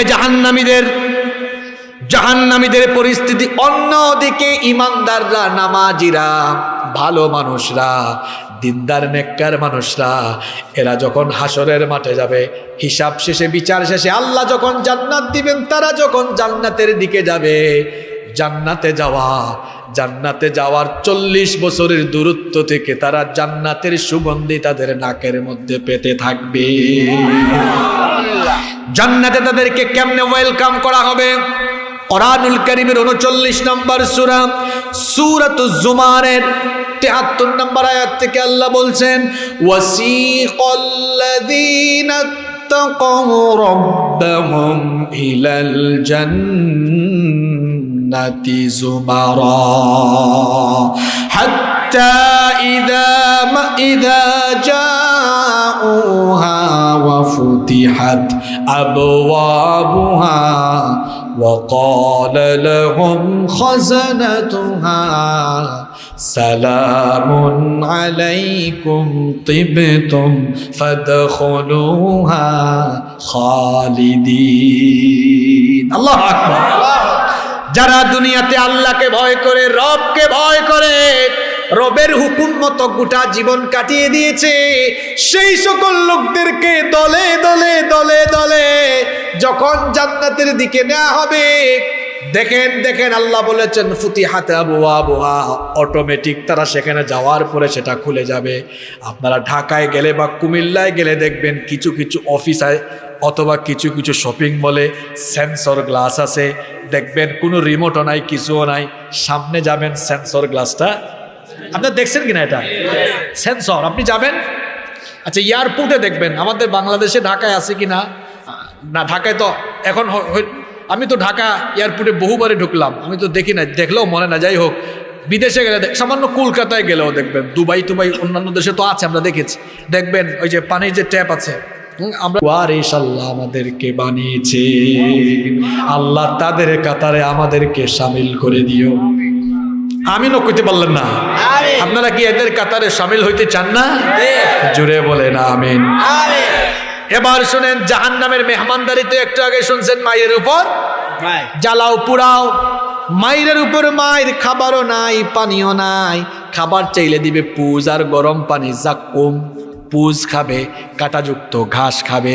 জাহান্নামী লোকগুলাকে এইরকম আযাব দেওয়া হবে, আর জান্নাতীরা মিছিল দিয়া দিয়ে এদেরকে জান্নাতে ঢুকানোর উপরে আপ্যায়নটা কেমন হবে, মেহমানদারি কেমন হবে শুনেন।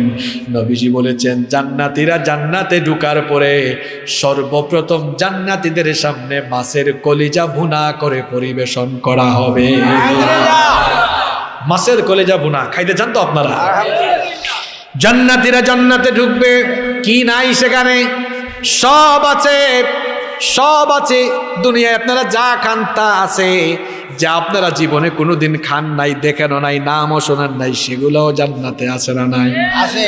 মাছ পাবেন, মাংস পাবেন, চিকেন পাবেন, বিফ পাবেন, মাটন পাবেন, বারবিকিউ ডিনার পার্টি সেখানে হবে, যা ইচ্ছা তাই পাবেন, এমনকি পাখির গোশতও আছে না নাই?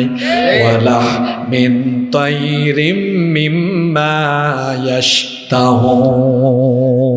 এটা কারেন্ট চলে গেছে না?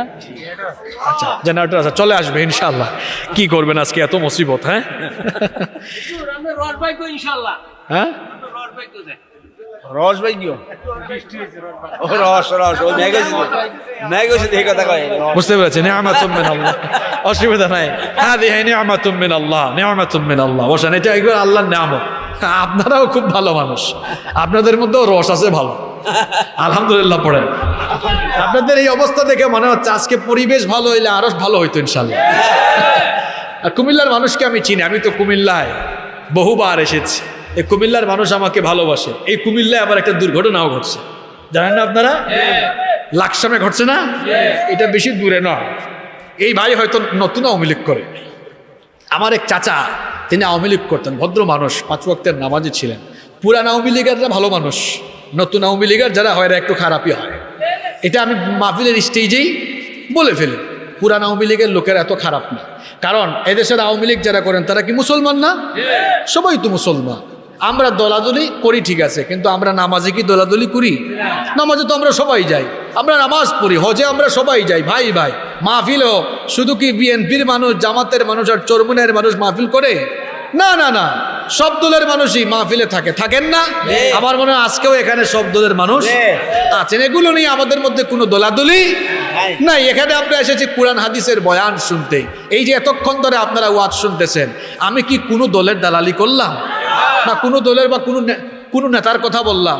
আমরা স্পষ্টবাদী মানুষ, আমরা কোনো নেতার দালালি করি না, কোনো দলের দালালিও করি না। হ্যাঁ, এটা সত্য, আল্লাহ আর রসুলের কথা বলি। তো আমরা তো নবী রাসূল গুণের ওয়ারিস, আমরা তো নবীর ওয়ারিস হলে আমরা তো নবীর তরিকার কথা, আল্লাহর হুকুমতের কথা বলবই, কারণ এটাই আমাদের দায়িত্ব, ঠিক কি না? এগুলো নিয়ে দলাদলি করেন না, এগুলো খারাপ।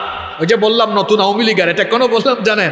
নতুন নতুন হয়তো মানে ভাবসাব কি কেমন জানি থাকে, কিন্তু পুরাতন যারা আছেন বেশিরভাগ লোকদেরকে, এই যে কালকেও তো মাহফিল করলাম এক জায়গায়, সব আওয়ামী লীগের মানুষ, বড় বড় নেতৃবৃন্দ।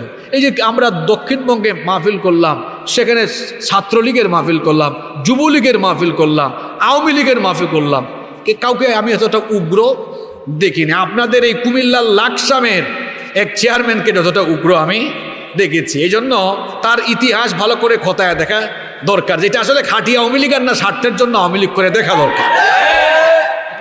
তার কথাটা এই জন্যই আমি বলেছি। হ্যাঁ, চেয়ারম্যান সাহেব তো আছেন, তিনি তো ওয়াজ শুনতেছেন এসে। শুধু তাই না, আমি বললাম না আমার নিজের ফ্যামিলিতে আওয়ামী লীগ আছে, আমি বললাম না আমার চাচা, আমার চাচতো ভাই বোনরা অনেকেই আওয়ামী লীগ করেন, আছেন তো, আমরা দেখেছি এগুলা। তো আসলে ব্যবহার মানুষ দল থেকে না, এগুলো পরিবার থেকে শিখে। সব দলেই কিছু উশৃঙ্খল লোক আছেন, সব দলেই কিছু উশৃঙ্খল লোক থাকে। যাই হোক, আল্লাহ তারে হেদায়াত দান করেন। আমরা কোন জায়গায় ছিলাম মনে আছে তো? কি নাই? পাখির গোশত আছে। অনেকের জিহ্বায় পানি এসে গেছে যে হুজুর পাখির গোশত গুনার কথা বলতেছে। সব আছে, ফলমূল আছে। আল্লাহ বলেছেন লাহুম ফিহা ফাকিহাতুন ওয়া লাহুম মা ইয়াদদাউন। হরেক রকমের ফল ফলাদি থাকবে, যেরকম ফলমূল তারা চাইবে তাই তারা পাবে। আল্লাহ বলছেন যখন তাদেরকে এরকম খাবার দেওয়া হবে, দেখেন দুনিয়ায় যেগুলো খাইছেন আপেল, আঙ্গুর, ডালিম, বেদানা সব আছে। আমরা তো মানুষ, আমাদের চাহিদা কোনোদিন শেষ হয়। জান্নাতীরা জান্নাতে যখন দুনিয়ার কিছু খাবার দাবার দেখবে বলবে আল্লাহ এগুলা কমন পড়ে গেছে, এগুলা কেন দিছো? আনকমন গুলা ঠিক আছে কিন্তু কমন গুলা কেন দিয়েছো? দেখেন এই কথাটাও কোরআনে আছে। আল্লাহ বলছেন কুল্লামা রুজিকু মিনহা মিন সামারাতির রিজকান ক্বালু হাযাল্লাযী রুজিকনা মিন ক্বাবলু ওয়া উতু বিহি মুতাশাবিহা। বলবে আল্লাহ এগুলা কি দিতেছেন? এগুলা তো কমন, আমরা দুনিয়াতে খাইছি, এগুলো আনকমন গুলা ঠিক আছে, আরো আনকমন বাড়ান। আল্লাহ বলবেন এত পাগল হইস না বান্দারা, দুনিয়ায় যেগুলা খাইছো এগুলোতে ভেজাল আছে, ফরমালিন ছিল। আর যদি ভালো থাকে ফ্রেশ টাটকা খাও তো যেটা ফ্রেশ, যেটা টাটকা, একটাতে একটা স্বাদই ছিল। কিন্তু বান্দারে শোনো, বেহেশতে তোমাকে যে ফল ফলাদি আমি দিয়েছি, বেহেশতের জান্নাতের এক একটা ফলের ভেতরে আমি আল্লাহ 70 রকমের স্বাদ রেখে দিয়েছি। আপনারা খুশি না বেজার? যা চাইবেন সব পাবেন, শুধু খাবার দাবার আর ফল ফলাদি থাকবে না, একটু ড্রিঙ্কসও তো দরকার আছে। আল্লাহ বলছেন ওয়াসাকাকুম রাব্বুকুম শারাবান তাহুরা, পবিত্র পানীয় থাকবে। দুনিয়ায় যে মানুষ ড্রিঙ্কসের নাম করে মদ খায়া তারপরে মাতাল হয়ে যায়, পচা জিনিস খায়, সেন্স ঠিক থাকে না, বাসায় গিয়া মদ খায়া মাতাল হইয়া বউকেও আম্মা আম্মা বলে ডাকে। আল্লাহ বলেছেন জান্নাতেও তোমাদের জন্য স্পেশাল ড্রিঙ্কস আছে, কিন্তু এগুলা দুনিয়ার মতো পচা নয়। এগুলো খাইলে সেন্সলেসও হয়ে যায় না, এগুলো খাইলে মানুষ উল্টা পাল্টাও বলে না। আল্লাহ বলছেন লা ফিহা গাউলু ওয়ালা হুম ইউনজাকুন, আল্লাহ, মানুষের বিবেক লোপ পাবে না, মানুষের সেন্স বিলুপ্ত হয়ে যাবে না, বরং জান্নাতের যে ড্রিঙ্কস আছে এগুলো খাওয়ার পরে মানুষের শারীরিক শক্তি সক্ষমতা আরো বেশি বেড়ে যাবে। কত ধরনের ড্রিঙ্কস বলতে গেলে তো অনেক লম্বা সময় লাগবে। আল্লাহ বলছেন 4 ধরনের শরাবের নহর থাকবে, 1 বোতল আর 2 বোতল। বলো তুমি বোতল খাবা কেন? আমি তোমার জন্য ঝর্ণা প্রবাহমান করে রাখবো। আল্লাহ বলছেন মাসালুল জান্নাতিল্লাতী ওয়াইদাল মুত্তাকিদের জন্য আমি এমন জান্নাত রেখেছি, জান্নাতের নমুনাটা শোনো। আল্লাহ বলছেন ফিহা আনহারুম মিন মাইন গায়রি আসিন ওয়া আনহারুম মিন লাবানিন লাম ইয়াতাগায়্যার তা'আমুহু ওয়া আনহারুম মিন খামরিল للشاربين وأنهار من عسل مصفى الله أكبر। সুমিষ্ট পানির ঝর্ণা আল্লাহ প্রবাহমান রাখবেন, এমন পানি দেখবেন আমরা দুনিয়াতে পানি কোনো জায়গায় সংরক্ষণ করে রাখলে গন্ধ হয়ে যায়, স্বাদ নষ্ট হয়ে যেতে পারে। আল্লাহ বলছেন এমন পানি তোমাদের জন্য আমি দিব যেই পানির স্বাদ নষ্ট হয়ে যায় না। এমন দুধ দিব যেই দুধের স্বাদ নষ্ট হয় না। 2 দিন 3 দিন ঘরের মধ্যে দুধ থাকলে দুধের স্বাদ নষ্ট, পরবর্তীতে দই হয়ে যায়, দই হয়ে যায় না? কিন্তু আল্লাহ বলছেন দুধের ঝর্ণা দিব, দুধের স্বাদ নষ্ট হবে না। এরপরে আল্লাহ বলছেন শরাবের ঝর্ণা দিব, মধুর ঝর্ণা প্রবাহমান করে দিব। আমার বান্দা যেরকম ইচ্ছা সেরকম সে জান্নাতে উপভোগ করবে। এই রকম করে জান্নাতে আদার মিশ্রণ যুক্ত ড্রিঙ্কস থাকবে। আল্লাহ বলছেন আদার মিশ্রণ যুক্ত ড্রিঙ্কসও থাকবে, মিজাজুহা জানজাবিলা। আবার আল্লাহ বলছেন কার্ফুরের ফ্লেভার যুক্ত ড্রিঙ্কসও থাকবে। আবার আল্লাহ বলছেন ওয়ামিজাজুহু তাসনিম, তাসনিমের ফ্লেভারও থাকবে। অন্য আয়াতে আল্লাহ বলছেন খিতামুহু মিস্ক, মিস্কের মোহরাকৃত সেই শরাব থেকে আমার বান্দাদেরকে পান করতে দিব। সকাল সন্ধ্যা মানুষ খাবার দাবার খাবে, উপভোগ করবে, কারণ জান্নাত হলো উপভোগের জায়গা, এনজয় করার জায়গা। মানুষ এত খাওয়া দাওয়া করবে, এত পানীয় পান করবে, কিন্তু মানুষ টয়লেটে যাবে না, ওয়াশরুমে যাবে না, হেড অফিসে যাওয়ার কোনো দরকার হবে না। আপনারা বলবেন হুজুর আল্লাহ খুব টেকনিক করছেন, নাউজুবিল্লাহ, যেন আমরা কম খাইতে পারি। জান্নাতে কোনো টয়লেট নাই, কোনো ওয়াশরুম নাই। বলবেন হুজুর তো এত খানা খাইলে এগুলো আমরা ডেলিভারি কোথায় দেব? জান্নাত হলো পবিত্র জায়গা, সেখানে যদি টয়লেট থাকে তো জান্নাত তো নাপাক হয়ে যাবে। এজন্য আল্লাহ বলেছেন জান্নাতীরা এত খাবার দাবার খাবে, তাদের কোনো পেশাব পায়খানার দরকার হবে না। তো হজম হবে কেমনে? আল্লাহ নবী বলেছেন খাবার যখন খাবে একটা ঢেকুর মারবে, ঢেকুর মারার সঙ্গে খাবারগুলো হজম হয়ে যাবে। আর মানুষ মাঝে মাঝে বায়ু নির্গত করে, কিছু কিছু মানুষ বায়ু নির্গত করলে দুর্গন্ধ ছড়ায়, কিন্তু মানুষ যখন জান্নাতে ঢেকুর মারবে, ঢেকুর মারার পরে মিশকের সুগন্ধি চতুর্দিকে বের হতে থাকবে। এই রকম করে জান্নাতীদের জন্য নেয়ামত রয়েছে। এই যে আমরা আমাদের মুখের মধ্যে থুতু জমে, নাকে ময়লা জমে, জান্নাতীদের এরকম নাকে ময়লা জমবে না। জান্নাতের মধ্যে এই রকম সুখ শান্তির ব্যবস্থা রয়েছে। জান্নাতীদেরকে সার্ভিস দেওয়ার জন্য এক একটা জান্নাতে, এই যে 5 স্টার 7 স্টার হোটেলে গেলে দেখবেন হোটেল বইরা আছে আপনার খেদমতের জন্য। জান্নাতে আপনার খেদমতের জন্য একজন আর দুইজন নয়, নিম্ন ক্যাটাগরির জান্নাতীদের জন্য আল্লাহ 80,000 খাদেমের ব্যবস্থা করেছে। হুর থাকবে, যুবকরা মায়াদেরকে দেখলে তোমাদের মাথা ঠিক থাকে না। জান্নাতের যে হুর আল্লাহ বলছেন লাম ইয়াতুমিথুন্না ইনসুন ক্বাবলাহুম ওয়ালা জান, দুনিয়ার কোন জিন আর মানুষ এদেরকে স্পর্শ করে নাই, এমন ইনট্যাক্ট। এদের সৌন্দর্যের বর্ণনা আমি আমার ভাষা দিয়ে প্রকাশ করতে পারবো না। সুকেশিনী, যাদের চুল অনেক সুন্দর থাকবে, সুভাষিনী, যাদের থেকে অনেক সুন্দর সুগন্ধ ছড়াবে। নবীজি বলেছেন জান্নাতের একজন হুর যদি একটা বার তার আঁচলটা দুনিয়ার আসমানে একটু এই রকম করে নাড়া দিত, দুনিয়ার পূর্ব থেকে পশ্চিম দিগন্ত পর্যন্ত সুগন্ধিতে সবকিছু ভরে যেত। কি সুন্দর করে আল্লাহ এদেরকে বানিয়েছেন, কি সুন্দর করে আল্লাহ বানিয়েছেন, এগুলো আমি আমার জবান দিয়ে ভাষা এগুলো বুঝাইতে পারবো না। এত সুন্দর করে আল্লাহ বানিয়েছেন। আল্লাহ বলেছেন হুরুন নাইন, ডাগরওয়ালা চোখ, হরিণীর মতো যাদের চোখ থাকবে, যাদেরকে দেখলেই আপনার ভেতরে প্রেম জন্মাবে, রোমান্স জন্মাবে, ভালোবাসা জন্মাবে। বিনোদনের জন্য এই রকম হুরের ব্যবস্থাও জান্নাতে রেখেছেন তিনি কি আল্লাহ। 3টা জিনিস জান্নাতে থাকবে না, জুড়ে বলেন কয়টা? 1 নম্বর হলো অসুস্থতা, দুনিয়ায় পেটে ব্যথা, মাথা ব্যথা, করোনা ভাইরাস, অমিক্রন, ডুমিক্রন, কুমিক্রন, কত কিছু আছে, কত রোগ আছে। জান্নাতে গেলে যদি কিছুক্ষণ পেট ব্যথা, কিছুক্ষণ মাথা ব্যথা, কিছুক্ষণ গ্যাস্ট্রিক থাকে, তো জান্নাতে কি আপনারা এনজয় করতে পারবেন নাকি? জান্নাতের মধ্যে কোনো ধরনের অসুস্থতা থাকবে না। মানুষ চিরদিনের জন্য সুস্থভাবে জান্নাতের মধ্যে জান্নাত উপভোগ করবে। 2 নম্বর হলো জান্নাতে মানুষ বুড়া হবে না। কোনো বুড়া মানুষ আর কোনো বুড়ি মহিলা জান্নাতে যাবে না। আমার বুড়া চাচারা, বাবারা, আপনারা রাগ কইরেন না। নবীজি যখন বললেন বুড়া বুড়ি জান্নাতে যাবে না, একজন বুড়ি মহিলা কেঁদে ফেলেছিল। নবীজি বললেন মা গো, তুমি কাঁদো কেন? মহিলা বললেন নবী গো, আপনি তো বলেছেন কোনো বুড়ি মানুষ জান্নাতে যাবে না। তো আমি তো বুড়ি নিজে হই নাই, আল্লাহ আমারে বুড়ি বানাইছে। তো আমি যদি জান্নাতে না যাই আমার অবস্থা কি হবে? নবীজি বললেন জান্নাত হলো ফুর্তির জায়গা, এনজয় করার জায়গা। 60-70 বছরের বুড়া আর বুড়ি যদি জান্নাতে যায়, জান্নাতে গিয়া তো এনজয় করতে পারবে না। এই জন্য শরীরের মধ্যে এনার্জি থাকার দরকার আছে না নাই?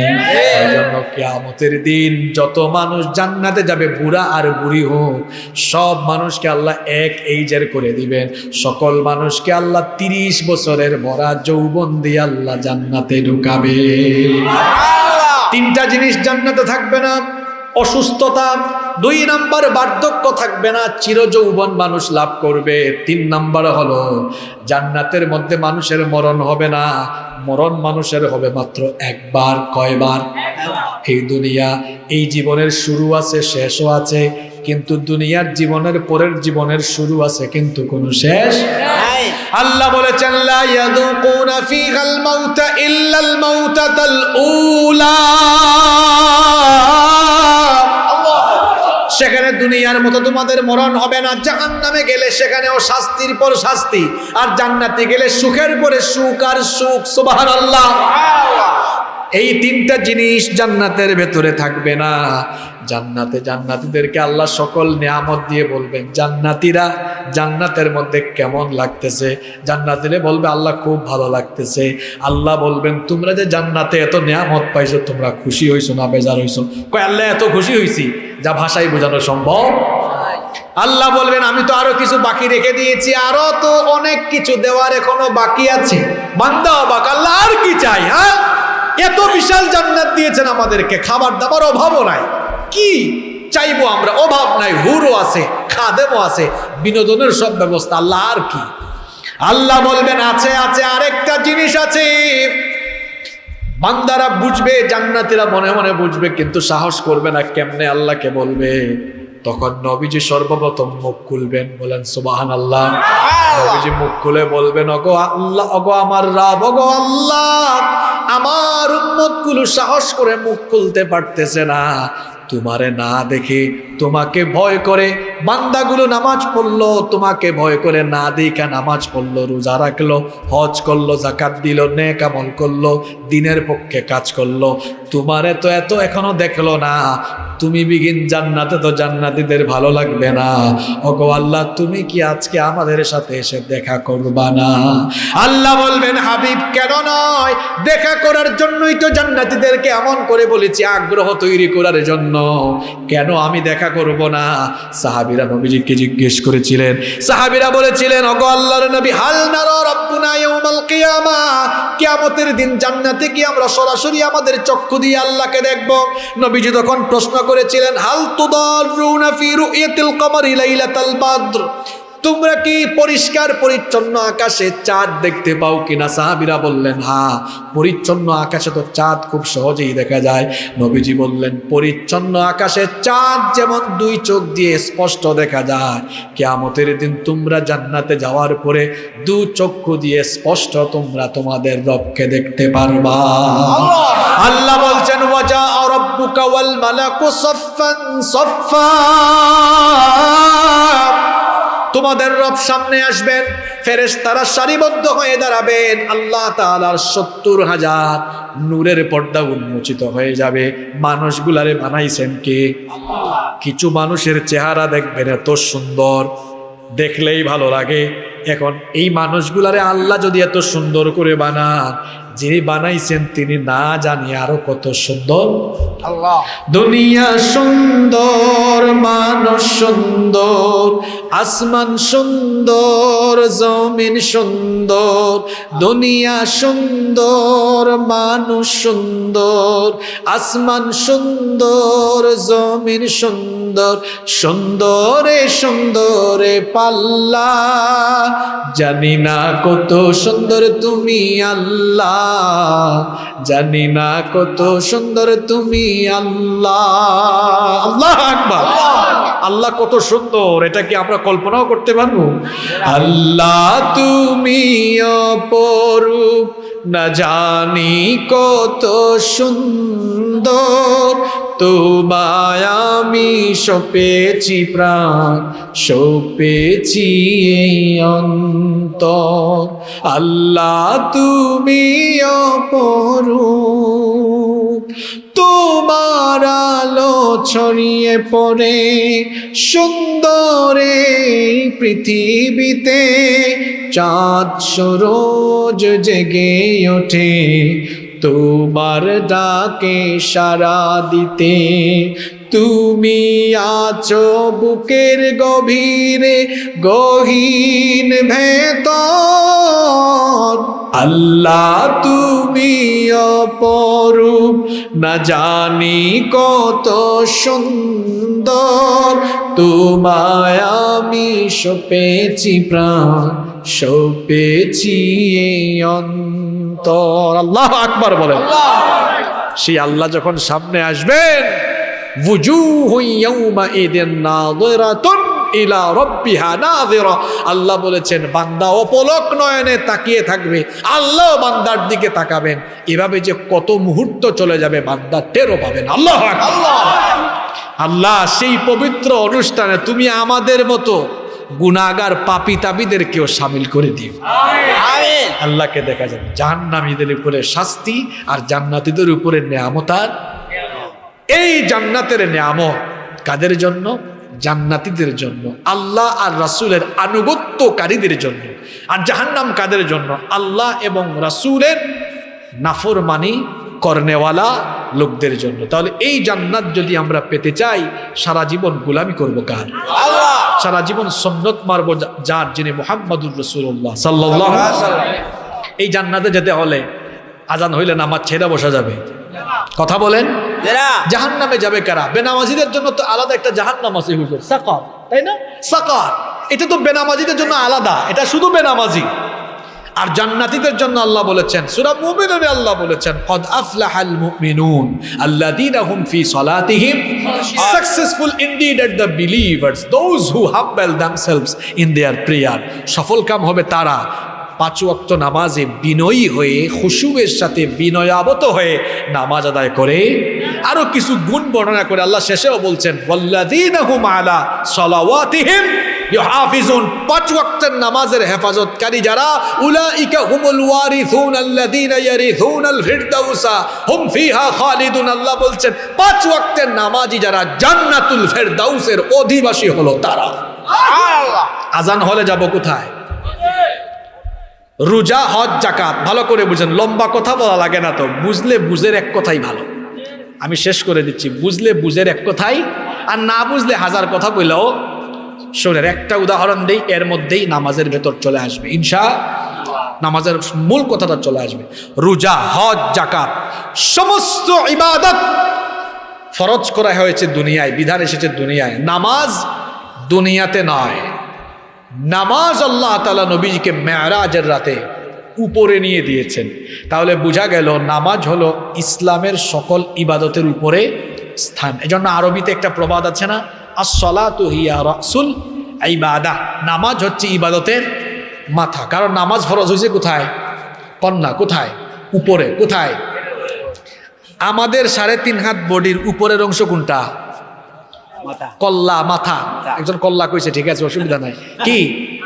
মাথা। শোনেন তো, এটা উদাহরণ দিচ্ছি, আল্লাহ এমনটা না করুন, আমরা এরকম চাই না। মনে করেন এখানে এই রাস্তায় একটা দুর্ঘটনা ঘটেছে, আর 10-12 জন লোক, এদের এই বুকের অংশ থেকে মাথা থেতলে গেছে, এই গলা থেকে মাথার অংশ নাই, থেতলে গেছে, একদম উড়ে গেছে মনে করেন। এবার এই 10 জন লোককে যদি এখানে শোয়া রাখা হয়, বলেন তো মাথা ছাড়া কি কোনো মানুষের পূর্ণাঙ্গ পরিচয় পাওয়া যাবে? মাথা ছাড়া যেমন কারো পূর্ণাঙ্গ পরিচয় পাওয়া যায় না, ইসলামের ইবাদতের মাথা নামাজ। এই নামাজ বাদ দিয়া, হজ কইরা, হাজি হইয়া, যাকাত দিয়া, দান সদকা কইরা, সমস্ত ইবাদত কইরা মাথা কাইটটা যেমন পূর্ণাঙ্গ পরিচয় প্রকাশ করা যাবে না, তেমনি ইসলামের ইবাদতের মাথা ওই নামাজকে বাদ দিয়া নিজেকে কোনোদিনও, আইডি কার্ডে মুসলমান থাকবে, পাসপোর্টেও থাকবে, আল্লাহর খাতায় নাম কোনোদিনও মুসলমান থাকবে না। সোজা কথা, নবীজি বলেছেন বাইনাল আবদি ওয়াল কুফরি তারকুস সালাহ, আল্লাহর বান্দা আর কাফিরের মধ্যে পার্থক্যই হলো নামাজ ছেড়ে দেওয়া। মান আকামাস সালাতা ফাকাদ আকামাদ-দ্বীন, যে নামাজ প্রতিষ্ঠা করলো সে যেন দিন প্রতিষ্ঠা করলো। ওমান হাদামাস সালাতা ফাকাদ হাদামাদ-দ্বীন, যে নামাজ ছেড়ে দিল সে যেন দিনকে ধ্বংস করে ফেললো। যুবকরা তো নামাজ পড়ো না, আহা, শেষ পর্যায়ে চলে গেল, অসুবিধা নাই, আমার কথা শোনা যাচ্ছে না? আচ্ছা, অল্প মানুষ আছেন, শুনেন। এই নামাজ যারা ছেড়ে দিবে তারা দিনের সব কিছুকে ধ্বংস করে ফেলবে। এজন্য নামাজ কখনো ছাড়বেন না। রাত 12টা পর্যন্ত ওয়াজ শুনে যায় মানুষ, কিন্তু ফজরের নামাজ গিয়ে যারা কাজা করে, এদের মতো কপাল পুরা আর হইতে পারে? কিসের এত ওয়াজ, কিসের এত আমল? নামাজ যার মধ্যে নামাজ নাই, নবীজি বলেছেন তার মধ্যে তো দিনই, তো দিনদারিতেই নেই, সে তো দিনেই ঢুকতে পারে নাই। ইসলামের স্তম্ভ কয়টা? ঈমান আনার পরেই ডিউটি কি? নামাজ। ঈমান আনার পরেই ডিউটি কি? নামাজ। নামাজ কখনো ছাড়বেন না। জান্নাতের পথে পরিচালিত হওয়ার জন্য, জাহান্নাম থেকে বাঁচার জন্য কোরআনের পথ, হাদিসের পথ ধরতে হবে। আমার আগে হুজুর যে 5টা কথা বলেছেন, এই 5টা কথাই যথেষ্ট ওয়াজের জন্য। তিনি বলেছেন কোরআনের 5টা হকের কথা বলেছেন। এই কোরআন শুদ্ধ করে পড়া, কোরআন বুঝা, কোরআন শুদ্ধ করে পড়া, বুঝা, আমল করা, এরপরে মানুষের কাছে কোরআনের দাওয়াত নিয়ে যাওয়া, আর হলো কোরআনের সমাজ প্রতিষ্ঠা করা। এই 5টা কাজ করলেই তো আপনি জান্নাতে যেতে পারবেন, আর কোনো কিছু লাগে না। আর কোরআন বুঝতে গেলে হাদিসটা চলে আসে, কারণ কোরআনের ব্যাখ্যা হলো হাদিস। এই কোরআন সুন্নাহর পথের পথিক যারা, জান্নাতি হলো তারা। আর সুদ, সুদ এটা ছাইরা দেন, এটার ব্যাপারে এত ওয়াজ লাগে না। আমি সব জায়গায় বলি এই একটা হাদিসই যথেষ্ট। সুদের তো 70টারও বেশি গুনাহ আছে, এর মধ্যে নিম্ন ক্যাটাগরির গুনাহ হলো নিজের মায়ের সঙ্গে জিনা করা। নাউজুবিল্লাহ। আরে যে বেটা সুদখোর, এটা তো মুসলমান হওয়া দূরের কথা, এত মাইনসের কাতারেও আসে নাই, এটা অমাইনসের জাত। কারণ নিজের মায়ের সঙ্গে জেনা করা, এটা তো মুসলমানকে, এটা তো কোনো মানুষ চিন্তা করতে পারে না, সে যে ধর্মেরই হোক না কেন। এজন্য আমি বলি সুদখোর যেগুলা, এগুলা মুসলমান তো দূরের কথা, এগুলা মাইনসের কাতারেও আসে না, এগুলো অমাইনসের জাত। এত সুদ খাইয়া টাকা দিয়ে কি করবেন? এত ঘুষ দুর্নীতি করে কি করবেন এত টাকা দিয়া? এখন মইরা যান, সব শেষ, সব রাইখা দিয়া চলে যেতে হবে। মনে রাখবেন কিচ্ছু নিয়ে যাইতে পারবেন না। শুধুমাত্র আমল সঙ্গে যাবে। আমল ভালো তো ফয়সালা ভালো, আমল খারাপ তো ফয়সালা খারাপ। আসুন নেক কাজ করি, ভালো কাজ করি, আল্লাহর হুকুমগুলো মানি, 5 ওয়াক্তের নামাজ পড়ি, সুদ ছেড়ে দেই, হারাম উপার্জন ছাড়ি। মনে রাখবেন, হারাম উপার্জন করলে, হারাম খাইলে বডিটা হয়ে যায় কি হারাম। আর ইবাদত কবুলের পূর্ব শর্ত হলো হালাল রিজিক খাওয়া। যদি হারাম খাইয়া ইবাদত করেন, কোনো ইবাদত আল্লাহর কাছে কবুল হবে না। আসুন হারাম খাবো না, হারামে আরাম পাবেন না, অনেক টাকা কামাবেন, কিন্তু আল্লাহ তাআলা এমন এমন বিপদে ফেলাইয়া রাখবেন আপনাকে, টাকা এগুলা থাকবে না। হারাম খাইতেছেন তো, হারাম উপার্জন করতেছেন, আল্লাহ আপনার একটা রোগ দিবে, এই রোগের চিকিৎসা বাংলাদেশে হবে না। মাউন্ট এলিজাবেথে আর সিঙ্গাপুরে গিয়া সারাটা জীবন হারাম পথে যত টাকা কামাইছেন এগুলো বিদেশি ফেলাইয়া দিয়ে আসতে হবে। অথবা আপনার ঘরের বউ বিপদে পড়বে, আপনার ছেলে মেয়েরা বিপদে পড়বে, মানে হারামে আপনি আরাম পাবেনই না। গতকাল মাহফিলে বলেছিলাম এক চাকরিজীবীর কথা, আমার খুব পরিচিত। এই কথাটা কি বলবো আপনাদেরকে? 1 মিনিটের একটা কিচ্ছা শোনাই, বাস্তব কিচ্ছা। আমি একটা সরকারি অফিসে গিয়েছিলাম আমার নিজেরই প্রয়োজনে। তো আমি যাওয়ার পরে একজন এসে আমার জড়ায় ধরছে, কই হুজুর আপনি এখানে? বললাম হ্যাঁ ভাই, আমি তো আপনার ওয়াজ শুনি, আপনারা খুব পছন্দ করি, আপনি আসেন আমার সাথে। নিয়ে গেছে, নিয়ে উনি পিয়নকে বলো যাও হুজুরের জন্য চা নাস্তা নিয়ে আসো। এরপরে চা নাস্তা করছি, হঠাৎ করে তার রুমের সবাইকে সে বের করে দিল, বের করে দিয়ে দরজা লাগাই দিয়েছে। আমি ভাবলাম কিরে দরজা লাগাই কেন উনি? দরজা লাগাই দেখ, কয় হাতে ধরছে আমার, ধরে কয় হুজুর কথা আছে আপনার সাথে। সবাইকে বের করে দিচ্ছি। এই কথাগুলো আমি কাউরে বলতে পারি না, কোনো মানুষ নাই আমার বলা, কারোর সাথে শেয়ার করতে পারি না। আমি আপনাকে খুব মহব্বত করি, এত কাছে পাবো জানি নাই, কাছে যেহেতু পাইছি আপনাকেই বলতে চাই, বলেন তো আমি কি করতাম। বললাম ভাই কি হয়েছে, আপনি নির্দ্বিধায় বলেন তো দেখি কি হয়েছে, আপনি বলেন, এত অশান্ত কেন? বলতেছি হুজুর বহুত টাকা কামাই, এত টাকা পয়সা, আল্লাহর রহমতে আমার বাড়িও আছে, গাড়িও আছে, অনেক সম্পদও আছে, কিন্তু আমাকে আল্লাহ এমন একটা রোগ দিয়েছেন, এই রোগের কথা কাউরে বলতেও পারি না, শরম লাগে। আপনাদেরকে আমি ওনার কথা বললাম না, উনি এমন একটা রোগে আক্রান্ত যে সেকেন্ডে সেকেন্ডে উনি অশান্তিতে ভুগে, এমন একটা কঠিন রোগে উনি আক্রান্ত। আমাকে শেয়ার করলো, বললো হুজুর এই হলো আমার বিপদ। 2 নাম্বার বিপদ হইল আমার 4টা সন্তান হয়েছে, সন্তান হওয়ার পরে 4টা সন্তান মারা গেছে, একটাও বাচ্চা নাই, এখন আমার বউয়ের বাচ্চাও হয় না। এত টাকা পয়সা ধন সম্পদ, আমি অসুস্থ মানুষ, এগুলো ভোগ করতে পারি না। আমার বউ সারাটা দিন কান্নাকাটি করে, হুজুর কি করতাম আমারে বলেন। আমিও ওনাকে সাহস করে বলে ফেললাম, ভাইজান আপনি সাহস করে বলছেন, আমিও আপনাকে বলি ফ্রিলি, আপনি বলেন তো ভাই, আমার হাতটা ধরে আছেন, আপনি বলেন তো আপনার উপার্জনে কোনো হারাম ঢুকে কিনা। মাথা নিচু করে দিচ্ছি, নিচু করে দেখ, কিছুক্ষণ পরে বলে কই হুজুর যেহেতু সব শেয়ার করে ফেলছি, আজকে এটাও বলে ফেলবো, আমি বিগত 10-12 বছরের চাকরি জীবনে এত পরিমাণ ঘুষ খাইছি, কোনো হিসাব।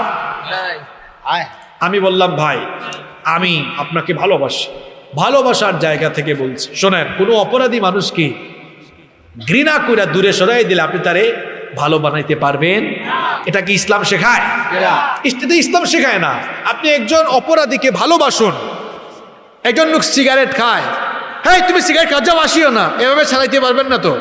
আমি সিগারেট খুরদেরকে বলি ভাই আসেন আপনি আরো সিগারেট খান, আমার সামনে খান, অসুবিধা নাই। আপনি কয় প্যাকেট খান? কয় 1 প্যাকেট। বললাম ঠিক আছে ভাই জান 1 প্যাকেটে থাকে কয়টা? কয় যদি 20টা। আমি বলি আপনি আগামী 1 মাস 18টা খান। কয়টা কমাইছি? খান, অসুবিধা আছে, খান, খাইতে থাকেন। 2-3 মাস খাইয়া ভাই 18টা খান, তো আপনি 12টা খাইয়ে নেবেন, 12টা খান। এরপরে 6টাতে আনেন কয়েক মাস পরে, এরপরে 2টাতে আনেন, 1টাতে আনেন। রমজান মাসকে সামনে রেখে এরপরে টেকনিক শেখেন। ভাইজান আপনি তো সিগারেট খান, আপনি তো মানুষ ভালো, আপনি তো রোজা রাখেন, আপনি যে সাহরি খাইয়া ইফতার পর্যন্ত আপনি সিগারেট খান না 15-16 ঘন্টা, আপনার মতো লোক, আপনি যদি নিজেকে কন্ট্রোল করতে পারেন, আপনি যদি 15-16 ঘন্টা আপনার উপরে কর্তৃত্ব চালাইতে পারেন, তো 16 ঘন্টা থাকলে বাকি 8 ঘন্টাও আপনার মতো লোক পারবেন ইনশাআল্লাহ। সাহস দেন তারে, আপনি অপরাধীকে ঠেলে দেন কেন? আমাদের অনেক মানুষ আছে যে নিজে নামাজ পড়ে নিজে ভালো পথে চলে, তো কোনো ছেলে পেলেরা একটু ধরেন সিগারেট খায় বা একটু নামাজ টামাজ পড়ে, যেমন আমাদের সাথে অনেক ছেলেরা মিশে, অনেক ভাইরা বলে দেখছো হুজুররা তাদের সব সাইড ঠিক রাখে। পাগলা তুমি বুঝো না, সব সাইড ঠিক রাখি না।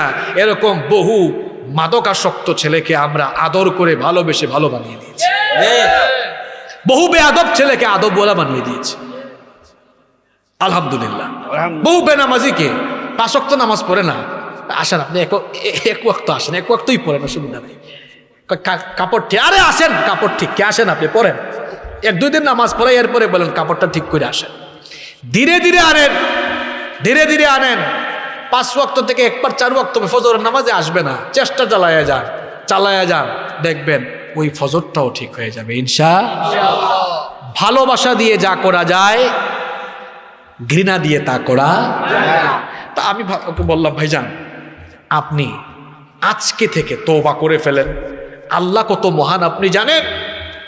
আমাদের দেশে এখন দুদকীটা জানলে আপনার অ্যারেস্ট করবে, আর আমার আল্লাহ অপরাধী এসে যখন স্বীকার করে, আল্লাহ বলেন স্বীকার করছে, ফেরেশতারা সাক্ষী থাক, আমার বান্দাকে মাফ করে দিলাম। তওবা করেন ভাই, তওবা করেন, আল্লাহ মাফ করবেন। 2 নম্বর হলো আল্লাহ কোরআনে বলেছেন তুমি যখন তওবা করবা তখন আমি তোমাকে বরকত দিব। অসংখ্য আয়াত আছে, অসংখ্য হাদিস আছে। মাল্লাজিমাল ইস্তিগফার জাআলাল্লাহু মিন কুল্লি দীকিম মাখরাজা ওয়া মিন হাইতু রাযাকাহু লা ইয়াহতাসিব ওয়া মিন কুল্লি হাম্মিন ফারাজা। কত উপকারিতার কথা নবীজি বলেছেন। টেনশন দূর করে দিবেন, দুশ্চিন্তা দূর করে দিবেন, এরপরে বিপদ মুসিবত দূর করে দিবেন, রিজিক দান করবেন। কোরআনে আল্লাহ বলেছেন সন্তান সন্ততিতে সম্পদে বরকত দিবেন। বললাম ভাই তওবা করেন। আপনি অসুস্থ, সেকেন্ডে সেকেন্ডে শান্তি পান। আপনি কি আইয়ুব নবীর কাহিনী জানেন? 18টা বছর অসুস্থ, শরীর পচে গিয়েছে, ওনার খসে খসে মাংস পড়ে যাচ্ছে। আইয়ুব নবীকে যদি 18 বছর পরে আল্লাহ শিফা দিতে পারেন, আপনি তওবা করে আসেন, আল্লাহ এমন খুশি হবেন, আল্লাহ আপনার রূপটারে ভালো বানায় দিবেন। সন্তান নাই, আপনি হতাশ হচ্ছেন কেন? আপনি কি জানেন না জাকারিয়া আলাইহিস সালাম নিঃসন্তান ছিলেন, তাকে আল্লাহ দিয়েছেন। 86 বছর বয়সে আল্লাহ ইব্রাহিম আলাইহিস সালামকে সন্তান দিয়েছেন, স্বামীও নাই। মারিয়াম আলাইহিস সালামের পেটে আল্লাহ সন্তান দিয়েছেন। হতাশ হচ্ছেন কেন? আপনি তওবা করে ভালো হয়ে যান, আল্লাহ আপনাকে সন্তান দিয়ে দিবেন। কিছুদিন আগে ফোন করছে, ফোন করে বলছে হুজুর আলহামদুলিল্লাহ রোগটা ভালো হয়ে যাওয়ার পথে। বললাম বউয়ের কি অবস্থা? কয় ওইটাও হওয়ার পথে। কি বুঝলেন? হারাম ছেড়ে দেন, হারামে আরাম নাই। বিশ্বাস করেন কোটি কোটি টাকা কামাবেন, আল্লাহর কসম আপনি এটা এনজয় করতে পারবেন না। ওই যে রোগ, আচ্ছা বলেন তো, এক লোকের কাছে 10,000 কোটি টাকা আছে, হে যদি অসুস্থ হইয়া পুরা থাকে, এগুলা খাবে কে? সুস্থতা হলো দুনিয়ার সবচেয়ে বড় নিয়ামত। এক লোকের কাছে 1000 কোটি টাকা আছে, জিব্বায় স্বাদ নাই, কারণ রোগাক্রান্ত। রিক্সাওয়ালা 200 টাকা কামায়, তার কাছে আলু ভর্তাও স্বাদ লাগে, চিকেনও ভালো লাগে, বিফও ভালো লাগে, তার কাছে বুফে খাওয়া দাওয়া ভালো, জিব্বা ভালো, তো শরীর ভালো। তো কি বুঝলেন? হারামে আরাম পাওয়া যাবে না। হারাম ছেড়ে দেন, হালাল পথে চলবেন, এটা হলো সবচেয়ে গুরুত্বপূর্ণ নসিহত। নামাজ ঠিক রাখবেন। আর জাহান্নামে যাওয়া লাগে যে যে কাজ করলে, কি কি কাজ করলে? আল্লাহর হুকুম অমান্য করলে। এগুলা থেকে নিজেদেরকে আমরা বাঁচায় রাখবো, তবেই আমরা জান্নাতে যাব, জান্নাতের পথে পরিচালিত হব। আল্লাহ আমাদের সবাইকে তৌফিক দান করেন।